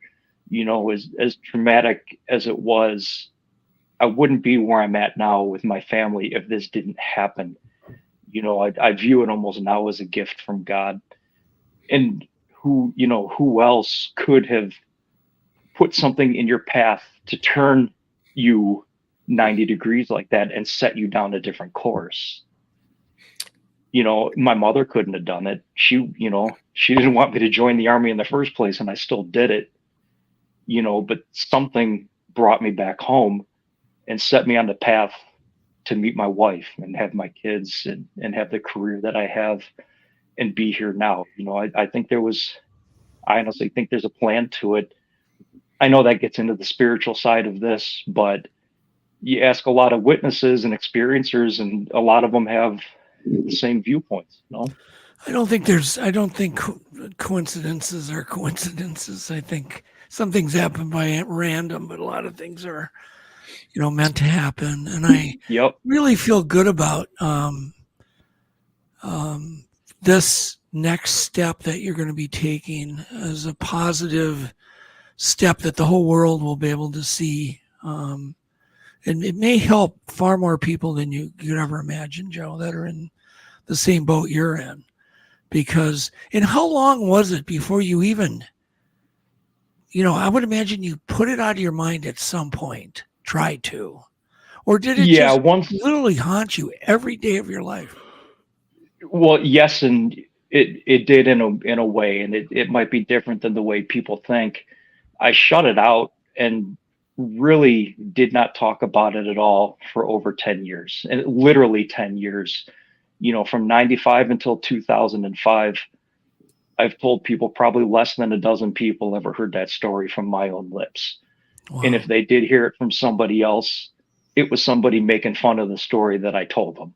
Yeah. So I was very, very guarded on who I told the story to. And in 2005, again, it's weird how things happen. I was racing off-road trucks, and I had a minor wreck. It wasn't even a wreck. It was a bad jump, but I had a burst fracture of T7 vertebrae. I broke my back 5 weeks after my first son was born. I broke my back racing an off-road truck, and I was home, recovering. I thank God I wasn't paralyzed or anything. I just had to wear this clamshell brace. But I was home for 7 weeks. And while I was home, my mom calls me out of the blue, and she's like, hey, do you remember your Bigfoot encounter? I'm like, yeah, kind of. And she's like, there's a guy I work with who says he's an investigator, and he'd like to ask you some questions. And, turns out, great guy named Mark Mazel. He's an investigator for the BFRO. And, he reached out to me and asked me, to tell him the story. And I did. And he wanted me to do a report. And, I work in construction. I'm sheet metal fabrication, HVAC. And, everything we do in our trade is pretty much old school. So I don't deal with computers much. And when he wanted me to, in 2005, even to get on the internet and file a report, I'm like, I'm not doing that. I don't mess with any of that kind of stuff. I think I had just gotten my first cell phone by then. And I told him the story, and I blew him off. And as a good investigator, in 2006, a year later, he calls me back out of the blue and, asked me to retell him the story. I did. And, asked me again to do the encounter on the website. And I'm like, all right. So I did like a real half-baked, I didn't trust anybody. I didn't know who the BFRO was. I didn't know there was even Bigfoot researchers out there in our area. I didn't look at anything. Thinking about the subject almost literally made me sick to my stomach. When I would think about, and here's the thing, something would trigger that thought in my head every day of my life since.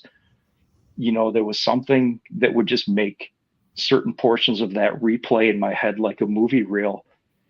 And it was just something that you learn to cope with and you learn to deal with, but you change the way you live your life based on things like that. Like I wouldn't hike in the woods by myself anymore.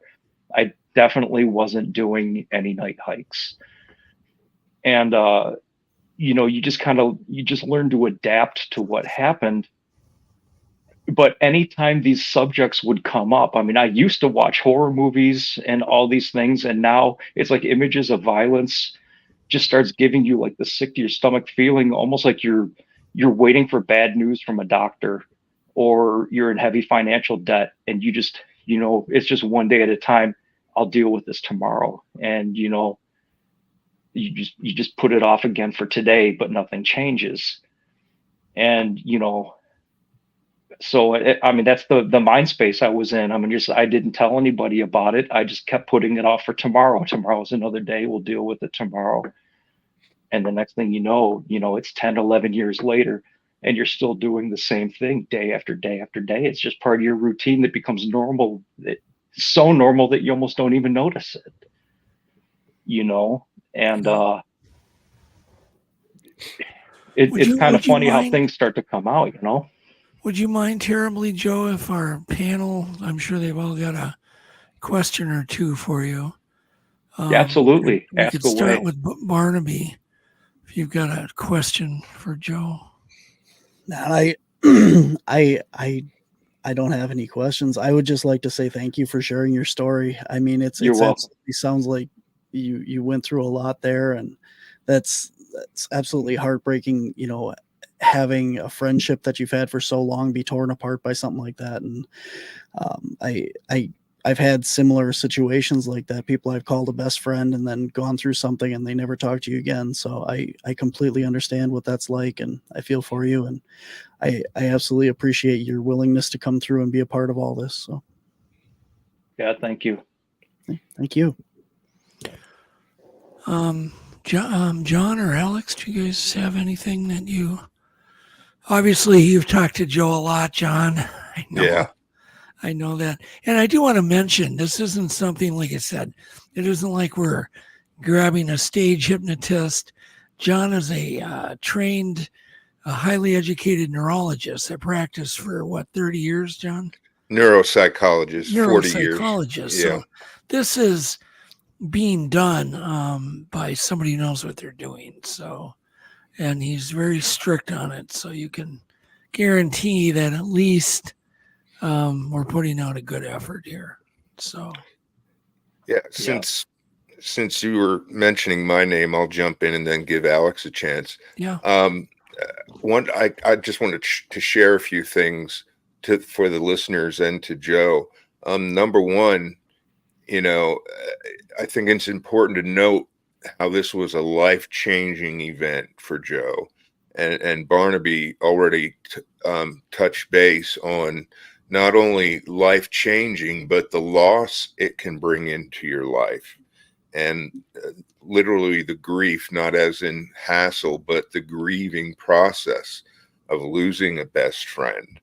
And so this isn't necessarily a picnic, that people are happy to celebrate and, want to share with everybody they come in contact with. And Joe, this is the second time I've heard your story. And one of the things that impressed me just in the time period we've known each other, the details that came out in this telling are more vivid and included details we didn't discuss the first time you told me your story over the phone. And I think that's an awesome sign. And I think it's a sign that you're moving forward with it and integrating it and getting better with it. And that's awesome to see. I'm glad to hear that. Have you ever had nightmares, Joe, about that encounter? So, not so much. It wasn't so much nightmares while you were sleeping. Like I said, it was more like you were haunted through your thoughts in the daytime.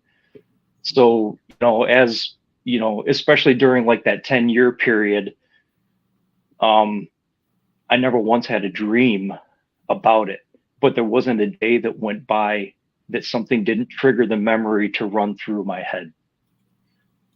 So it was, something would make me think of it. And then when I would think of it, I would try as fast as I could to get rid of it because I didn't like it. So I guess nightmare in a sense of, yes, it was daily, but it wasn't nightmares like you think, like when you're sleeping and you're woken up scared. So the part of the encounter where this thing's in the water rushing towards you, how close did this thing actually come to you guys? How close was it? Well, like I said, my best estimate from when the thing kind of blew up out of the water was, 25, I'd say 25 yards now, 25 meters here or there, but 75, 80 feet was about as far as it was. And like I said, and it kind of ran to where we were, but it came out of that water so fast, and it had to jump on us. So it started running before we ran. I mean, it was, when it ran, it took your brain like a second to process what was happening. And then we took off. And in that time, realistically, it probably never got closer than 20 feet. But it was happening so fast. Like I said, it felt like it in a split second, it was just going to catch you and catch me by the collar. Yeah. Because it was coming that fast. I would imagine that you probably have wondered how much this affected Ken, because he was, like you said, he was quite a bit younger than you. And you had gone through even military training, and he's basically a kid, right? I mean, he's just a... Yeah, he had just turned 15, maybe a week prior to this happening. Yeah. So he was really young. And I would imagine, which is why, and I have a son right now who's 15. Oh. And, and knowing, how my 15-year-old son is now, he's, and he's, believe me, my kids' experiences follow families. We'll just put it that way. That's topics for another day. But, but Ken never had these experiences. I mean, it was just as shocking to him as it was to me, as it was to Aaron, and I can't imagine, like my kid having something, not knowing anything about this, and then this happened, and then someone just telling them, just shut up and be quiet about it. I don't know. I mean, and it's kind of funny because it's not, Aaron and I haven't had any contact, but Kenny and I talk often and see each other once or twice a year because he moved out of state. He lives in the Carolinas and I'm in Ohio, so I don't get to see him that often. But when we do, we bring it up, but we would talk about it, more on a surface level, just talk about kind of like what happened. We never really got into like the deep, how were you feeling about it, and we probably should. And he and I are close enough that we should. And I think we've kind of gotten to that point, but it's almost like we don't have to. We kind of understand and jive with each other, and we both know that we're in a good place with it now. But I'm sure he had a rough time with it for a while, just like I did. We just kind of never really talked about it. Yeah, I would imagine numbers. Okay, after the encounter and you left for Germany, and I would imagine it was quite a few years before you and Kenny even connected again to even touch base, or did you stay in touch with him because of the bond, because of this? No, well, like I said, Kenny's a gearhead too. I mean, he owns an automotive business over in the Carolinas, and he got a degree in high performance automotive, which is right up our alley. So he and I always had a bond with race cars and engines and stuff like that. So we always kept in touch, more about that kind of stuff. One of the things that I did to try to get back into the woods and to satisfy my my craving for the outdoors is I got a real love for off-roading when I was in the military, running the Humvees and the big trucks. That was something I never really got to do living in the city. But the military, everything you did was on dirt roads and in the woods, and I loved it. So we actually started a local off-road club up in Cleveland, back in the late 90s, early 2000s. And it's funny because, the whole time I'm dealing with this inner turmoil, my best friends at the time that are part of this off-road club, they have no idea any of this ever even happened in my life, but I would, my truck was a way that I could get back into the woods and feel semi-safe, but I always had to be surrounded by the group of people. I always had to be in my vehicle. I was never taking off by myself into places I didn't know, because the woods, when I would start to get alone, would start to feel like a tunnel closing in, and I would have to get out. Like I would get to a point where it was almost like tunnel vision, and a panic attack would set in. So anywhere I went in, I had to know my way out. I had to have an escape route anytime I went in the woods. And even growing up with my family, hiking with my family, as my wife was getting used to understanding what I went through, because she can't really relate to it either. She just has to go by my word. But knowing, we want to go out in the woods and hiking with my kids, but we have to do it on marked trails, on short trails, where I was feeling comfortable that, okay, I know if we come in here, we're going to come out there. Because if I started getting in and turned around, my cavalier spirit of the outdoors was just stripped away.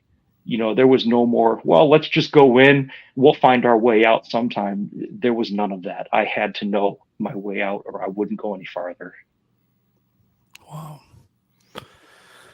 Yeah. I don't know exactly what I want to pry into. I don't want to ruin our experience when you come up here to Minneapolis next week. But I would imagine that you form some type of an opinion on whether you think they're dangerous, whether, do you think they're some type of a prehistoric man? I mean, what are your kind of your thoughts? Or are you just completely open-minded? I'm very open-minded with it, just because of other things that have happened to me over the years. In particular, the last 5 years have been really, really wild with some other types of encounters, and things like that, have kind of really opened my eyes and formed my personal opinion that they're flesh and blood also. For the longest time, especially with that encounter in 95, I was 100%, this is flesh and blood, undiscovered hominid breeding population, everything that the scientists are looking for, DNA, footprints, all of that matters, until the weird stuff starts happening. And I think a lot of the witnesses will tell you eventually weird stuff is going to start happening. And that's the other part of where I feel, talking to the witnesses is important in moving this study forward. Because, I've got other encounters that, since I've met other Bigfoot researchers and been invited to go camping and things like that with them, that I've started to do now. These people take you into places that are hot spots. And when you go into places that are hot spots, things happen. And when things happen, everything's not attributed to flesh and blood. There's some things that just leave you standing there scratching your head. And if you have time for a quick story, I'll tell you one of what happened if you don't mind going into the other realm. So, we talk about Zoo Book with Amy Boo had done a camp out called Creekfoot. And one of the things that happened to me, God, I want to say this was the spring of 2019. We were camping at this place in Eastern Ohio, and my whole family was there, my wife, my 2 kids. And it was just a great get together of people, a lot of talking, a lot of laughs, but it was fairly uneventful. And the last night we were there, it was Saturday night going into Sunday morning. Sunday morning, everybody's going to pack up. And it was kind of drizzly that Saturday night. So, most people kind of left the campfire early and went to bed. And it got really cold that night. And me, my wife, and kids were sleeping in our tent. And I got one of my Army issue mummy bags. So I'm laying on my cot on my stomach. I'm wearing a beanie hat and a hoodie pulled over my head because this was like that cold that like stings your nose when you're breathing heavy. And I'm on my stomach and I got the mummy bag pulled over my head. And I'm kind of sleeping, like bear hugging my pillow a little bit. And I am like knocked out, dead to the world. And something pushed my face into my pillow. It was very soft and very gentle, but it felt like a hand the size of a baseball mitt was just put right on the back of my head and pushed my face just gently into my pillow. And that immediately snapped me awake. And I jump up onto my elbows and I'm looking around like, what the hell just touched me? And, my wife and my kids are completely knocked out of sleep. I mean, like snoring asleep. And we've got like a small little LED, like night light in the tent. So you could just barely see anything. And the zipper zipped up, everybody's asleep, but something had literally just touched me on the head. And I got this feeling like there's no way in hell a Sasquatch from around here or something just did that. I'm like, I'm inside a closed tent. How the hell could that happen? But this strange, calm peace washed over my body. It almost felt like warm water washed over my body, and I went completely calm. And I just said, in Jesus' name, peace be with you. And I closed my eyes and I went back to sleep. And that was, I had checked my watch. It was 3 o'clock in the morning when that happened. So 6 o'clock in the morning rolls around and I get up, and obviously I'm like, all right, what the hell just happened? And I got to pee. So I get up and I get out, and the sun, it's not sunny, it's gray, but it's just starting to get light enough that you could see outside. And when I unzipped the tent, the grass that was around us was covered in dew. And I'm sure everybody who's been camping knows that dew, to where it's like a fine condensate across every tip of every blade of grass. And if anything as small as a field mouse goes and runs through that grass, it's going to leave a trail. The entire field of this grass that our tent is set up in is undisturbed, and it's pristine. But I turned the corner to go walk around and look the side of my tent, and right where my head was at, there's one single footprint. There's a footprint right there by my, right outside my tent, facing into the window of my tent. My tent, the dew on the tent is undisturbed, but there's one footprint. And like leaning over from like the little rug I was standing on, from that point, it's like 6 feet to where that footprint is. And I don't want to touch it. I want somebody to see it. And as I turn around, Tina Sams, she comes walking out, and I'm like, hey, I'm like, come check this out. I'm like, I don't want to tell you what's going on. I just want you to look. And if you know Tina, how animated she is, she's like, what? And she comes around to the side of my tent. She's like, oh my God, Joe Keske. She's like, is that a footprint by your tent? And I'm like, I don't know. You tell me what it looks like. So she and I together walk over and we look at this, and there was so much detail. It was absolutely a perfect footprint. You could see the heel, you could see the toes. It's just one footprint. And I'm thinking in my head, I'm like, how the hell is there one footprint here? My tent is 30 feet from the wood line and 8 feet from the parking lot.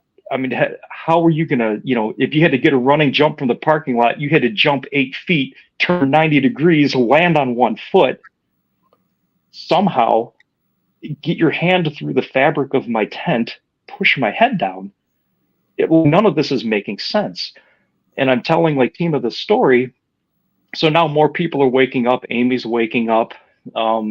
Dave Wickham's, he's waking up, and these guys are coming out and they're looking. So now they're starting to scout around and they're looking in the wood line. So now 30 feet away from my tent in the wood line, now they're starting to find an entire trackway of footprints. And these were like 16-inch footprints. They were like 8 inches wide, toes, heels. I mean, they were castable prints. These guys they casted these footprints. They were beautiful. And it was an entire trackway that went up this very, very steep hillside. And the reason why I tell you this story is because today I feel we already know that there is. So whoop-de-doo, you casted a footprint. Where the story becomes interesting is how that footprint was found. What was the story that brought you to that point?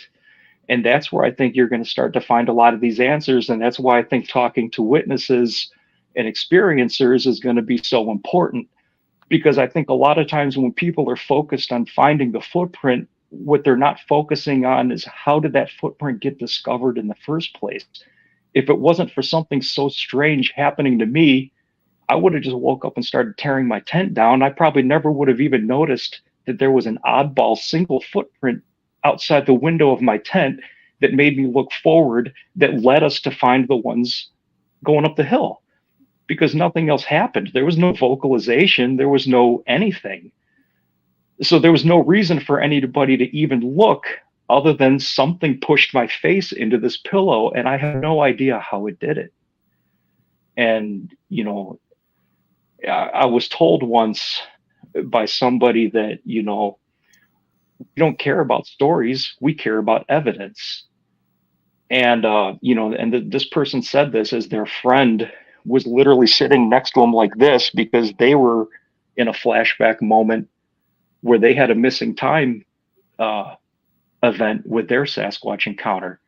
And right there in front of his friend, he just tells me in front of a crowd of people, we don't care about stories, we care about evidence. And I'm just like, how could you say that as your friend is sitting there reacting the way she's reacting when the stories we're telling can be the evidence that you need? We just need to figure out why. Why and how. I have no explanation for how that happened, but I know that it led us to finding other footprints. And without that happening, nobody would have even known they were there. So I think sometimes it's the story leading up to the evidence that's the bigger picture. Well, that's well said, Joe. Did you feel something actually push the back of your head? Absolutely physical. It felt like a soft hand, like a full hand on the back of my head. It was very gentle. There was nothing harsh or anything about it. It was just a very gentle push of a large hand on the back of my head. Do you think it's exactly what it felt like? Did it stretch through the tent fabric to do this, do you think? Well, I was on a cot, so my cot was probably 6 to 8 inches off the fabric of the tent, so I didn't roll over it and get the dew dripping on me. So I was more towards the middle of the tent, and the outside of the tent was completely undisturbed. I have pictures of it somewhere, but it's kind of like one of those things. The pictures didn't bring out any of the details that you saw in person, so I figured the pictures are kind of useless. Yeah. But seeing it in person, and that's the thing. There was other witnesses there that saw the evidence. Tina was there, Amy was there, Taters was there. They all saw. There was nothing disturbed on the side of my tent where you would have had to push it to hit me. I got you. I hate to throw it out there like this, but it's almost like something dematerialized through the fabric to push and then come back out. I don't know if that's an energy frequency. I don't know if it's an infrasound thing. I have no idea. All I know is that that's what I felt. That's what woke me up. That's what caused me to look. And now we have a footprint that's casted, and Tina has it. Is that something, John, that we can delve into in his session? Sure. After did this occur? This occurred since your original encounter, correct? Yeah. That happened. Like I said, I think that was in 2019. The way the regression process works is you go through the most recent stuff first to get to the original. So that would, Doug, that would be something we'd hit before we get to his original encounter. Okay.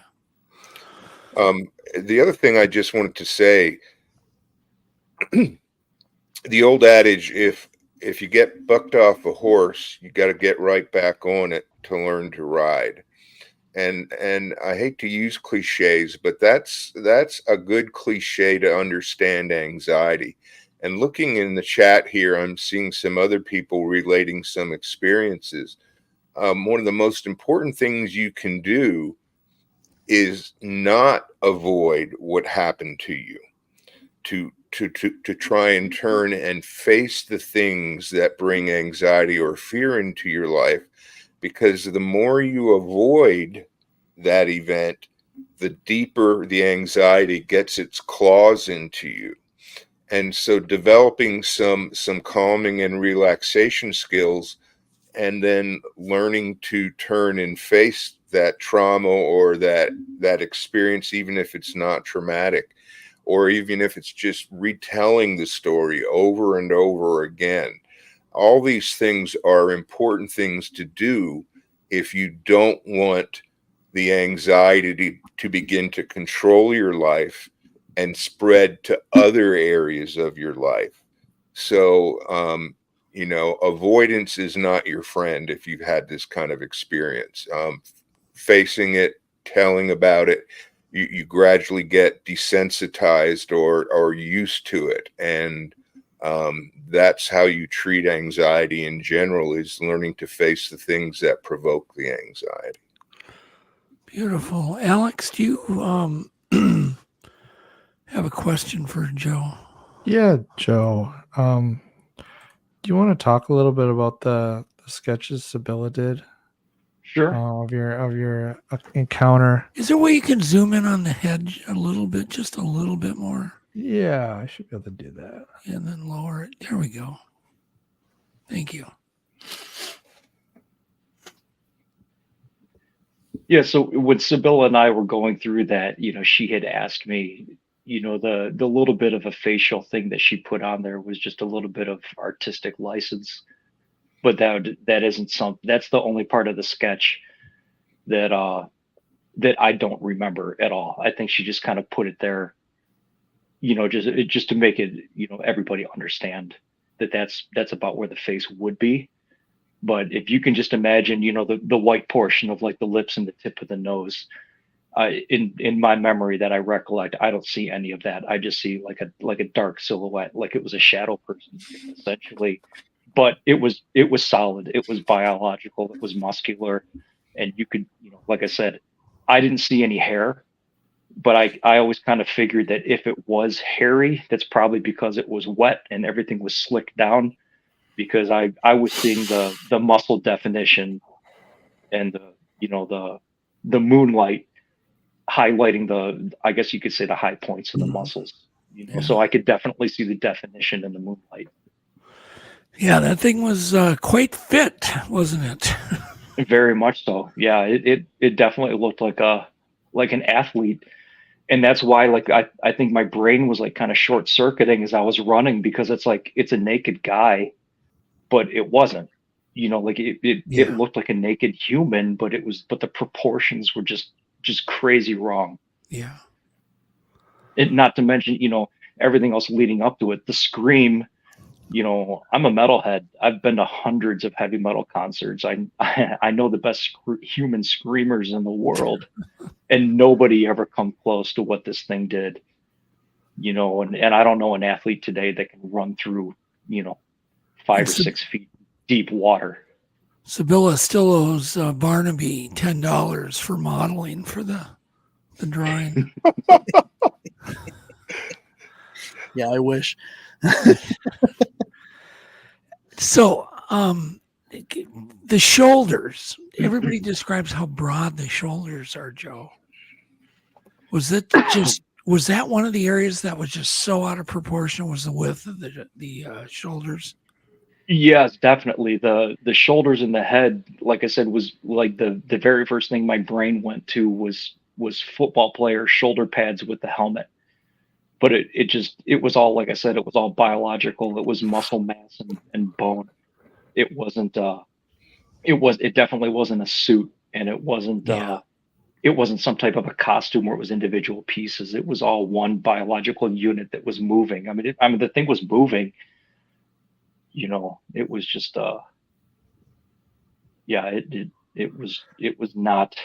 it wasn't a person playing a prank in a soggy wet blanket coming out of the water. That's for sure. And then the other physical feature that obviously, even from the sketch, is there's no neck. The head is quite low on the shoulders. And that's it. It was like a pumpkin head just plopped right on top of the shoulders. There was no narrowing of the neck and big part of the head. It was all. I mean, Sibylla nailed it. That she pretty much left me in an hour of stunned silence. The first iteration she sent, the first time she sent it, before we revised it. I think we revised it 2 or 3 times to get it exact. But the first one was so close. It was the first time I had seen something that she brought out of my head in front of me, and I thought I was prepared for it, and I wasn't. And it just kind of left me sitting on my couch with a 1,000-yard stare. Like, before I knew it, an hour had passed, and I was just like, "Holy crap!" I can't believe that image had that impact on me. What were the words out of your wife's mouth when she saw this drawing? How did she react? My wife is I guess you could say, it's hard to describe my wife with it. She absolutely believes me. She absolutely believes that this stuff can be real.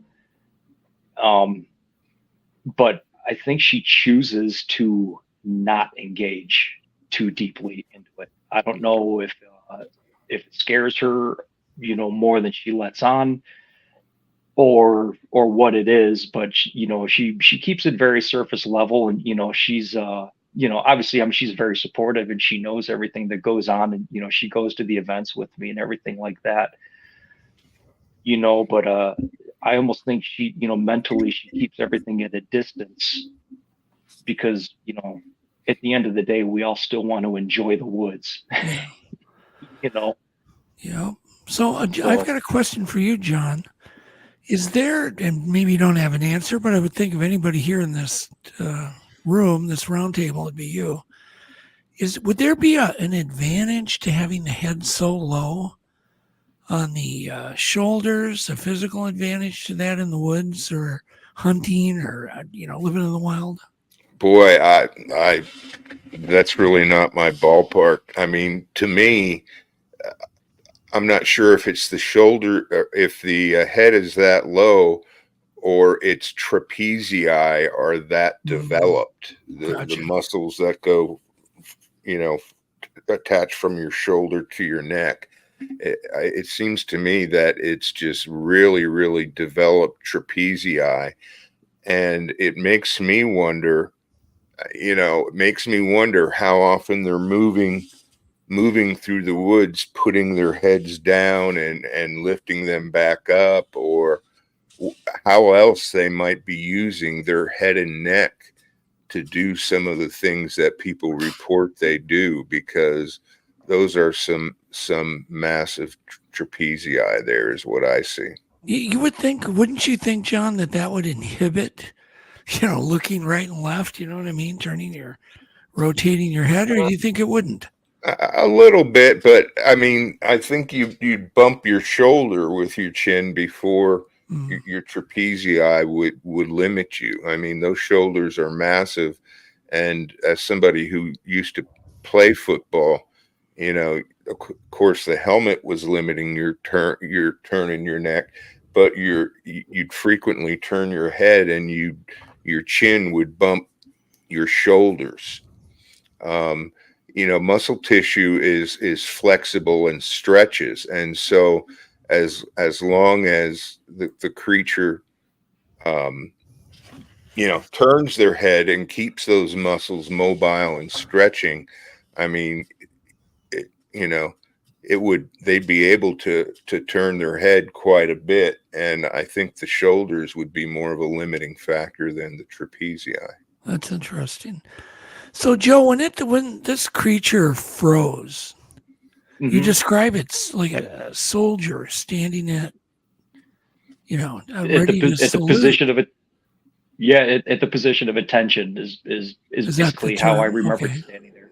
Yep. Yeah, attention is where your hands are just down to your sides and your thumbs are over your forefinger and you don't move. Fly lands on your nose, you don't move. Yeah. So what do you think the reason? I mean, what's your take of that portion of this? Literally, I mean, it was almost like an attack.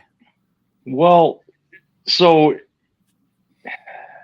18 years after it happened, on the anniversary of the 4th of July, 18 years later, was the first time I went back to the site. It took me that long to go back down there. And I went down there with that investigator, Mark Mazel. And we were hiking down the tracks and it was amazing how much things did not change. And everything was coming back to me, just like it was yesterday. And, we walked in the same spot and, we threw out a couple of hypotheses on what we think might've happened. And I think Mark kind of nailed it. I mean, it makes as much sense to me as anything, is that the first howl that we heard might've been a warning call that there were humans in the area, that there was more than one. And so when this thing let out the vocalization, it was basically warning everybody, be aware there's humans here. And when we walked and went out of sight and went to the train cars, they may have thought we were gone. And what, Mark was thinking is that, possibly they were coming, traveling from west to east, trying to get to the river, because maybe the river was their way out or their gathering point or something, but it seems like they were trying to cross the tracks. But here, these three dum-dums come walking down the tracks and get surprised. And we kind of meet them at that crossroads. And this was I don't know if it was the mother or if it was the alpha male or somebody that, now I don't know if there were young ones with them or whatever it was, but now we needed to leave now. And it was a very aggressive display and the bluff charge, as people call, to get you out. And the reason it stopped is because its family was still there. So, my thinking of all the years prior to that is that this thing ambushed us and chased us out of there, when in reality, it might have been us that ambushed them. And that was their reaction to get us to leave. It wasn't so much that, that they were coming after us. It's that, we got too close to them and then they made us leave, and again, as a father, I understand that thought process now more than I did when I didn't have kids, but, daddy bear or mama bear came out and nothing's going to get near my young ones. So we're going to make these guys leave and we're going to make sure they stay gone. And we did. Again, that's a thought, but it makes sense to me that it's plausible. Do you think this thing maybe was showing off its muscles to you, as that's why it did this pose or this at attention stance? Is that a possibility? I'm just trying to wonder why it just froze like that and it went into this posture. Yeah, that I have no idea. I would think running through the water was more of a show off than just showing me the muscles and head. Right. I realize, but was that the last time you saw the creature, when it did the pose and then it left? Or you left?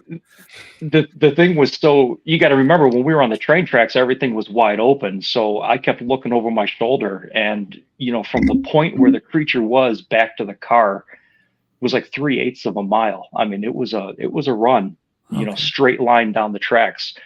And this thing was so big, when we got all the way down to the end where we had to, cut through the trees to get to the car, the last thing I did was look down the tracks, and I could still see it there. I mean, it stood in that spot the whole time we ran down the tracks. And it was so big that, from that distance, I could still see it. I mean, obviously I couldn't see the detail at that point, but I could still see it standing there. So it never moved. Once it made that stiff salute type, getting ready to salute stance, it never moved then, correct? Exactly. It stayed there. Okay. And so maybe that was its point of do not cross this line. It could have been, like it was, like it was pulling guard duty right there. And it's just like this is mine. Don't you dare come back this way, and it stood there to make sure, we were gone for good. Is that what the picture is based on, that stance? Yep.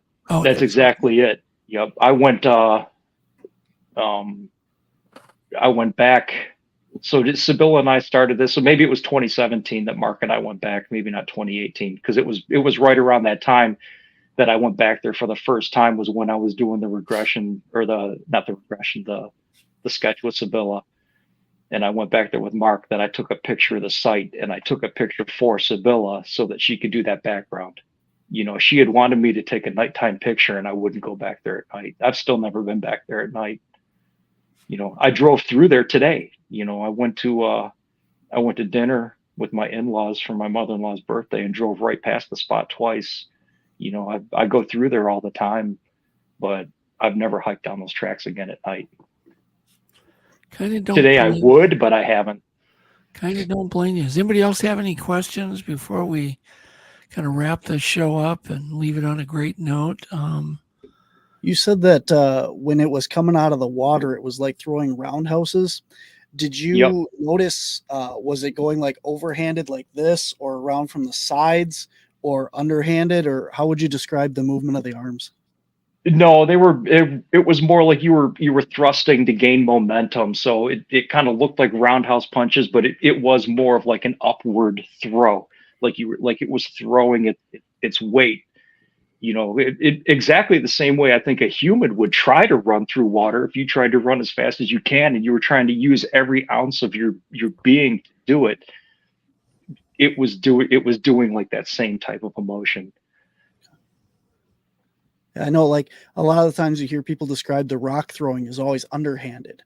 So I was curious if they had the movement to bring their arm over the top in that gesture instead. But it's a great question. Yeah, I'm not sure. I'm not sure where I come down on the origins of Bigfoot, but I just had a brain fart. I lost my train of thought. Don't you hate that? Yeah. But crap. Never mind. Sorry. Totally lost my train of thought. Well, if anybody posturing. Yeah, So again, I'm not sure if I'm flesh and blood or where I stand, but I believe in watching some great ape videos and shows. I believe they use some posturing to defend and define their territory. It's just my opinion. I would think, when you talk about it standing at attention at the end there, that it's more of like camouflage. Like you hear a lot of these stories where the creature will just stand perfectly still, like a tree or something. Good point. And then your eye just kind of goes right over it. And obviously you can't overlook it because it's there. But a lot of these people that see them just standing at the side of the road, or, when they're driving by, they get really rigid and they don't move. So I'm kind of thinking after it scared you out, it froze, hoping that, okay, he's not going to see me anymore, even though he's standing right out in the open. That's a possibility too. Because there were trees around there. They were just shorter, scrubby trees that were actually in the water. Mm-hmm. So I guess if you're thinking from that way, if you were on the road driving northbound and happened to look out into the marsh, you're right. You probably wouldn't have noticed that something was standing there with its arms tucked to its side, because it wasn't out with arms to where it looked like something. It was like like I said, a soldier at attention with its arms down to its side. So it was basically straight up and down when you were looking at it. I never thought about that. Yeah. All right. Well, let's wrap this up. Some great questions, great comments from the chat. From Amy, Eyes in the Woods, Hair Force, Finding the Trackway, John Ayers. Some really super intelligent, great comments and questions. Also from Channel 13, Greg Olson. I really do appreciate you guys and all your great comments. So with that, thanks to Jim Myers, who had a book out, Alex, John, Barnaby, and of course you, Joe, and thank you for your service to the military. Thank you. We wouldn't exist without guys like you, and you're a hero in my book, many levels. So I look forward to meeting you. You too. Very much. I'm really looking forward to this. It's in just days. Down Yep. to days. Yep. I fly out on Friday. Yeah, and I want to thank Tate also for coming on and tell us about his failure. So with that, I want to end it with just, always remind yourself to start each day with not just thinking about things. That doesn't really have a lot of importance, but it's more important it's kind of what you do. It's not what you think about. So let's leave the show on that wisdom that's not mine, but it's something I think about. I try to motivate myself. It's what we do, not what we think. So with that, we love you all. We'll see you all next week. Same time, same channel, and good night. Good night. Good night, guys. I call you up in the middle of the night. Been bothered by dreams, ain't feeling alright. You give me comfort, say just give it some time. By the end of our talk, I'm feeling just fine. You and I will always know where we belong. This ain't no ordinary love we got going on. I'll pick you up in my 59 Ford. We head on down the road until we get bored. Just you and me and the sun and the wind. If the rain should start falling, we'll head on home again. Everybody else can see where we belong. Oh, ain't no ordinary love we got going on. At the end of the world, together forever is one, and I'll wait. If ever you should be in doubt, and I'll pray they never can pull us apart, and I'll wait for the time when we'll be together every day. But I know if ever we'll be led astray, that I'll find my way back home to you again.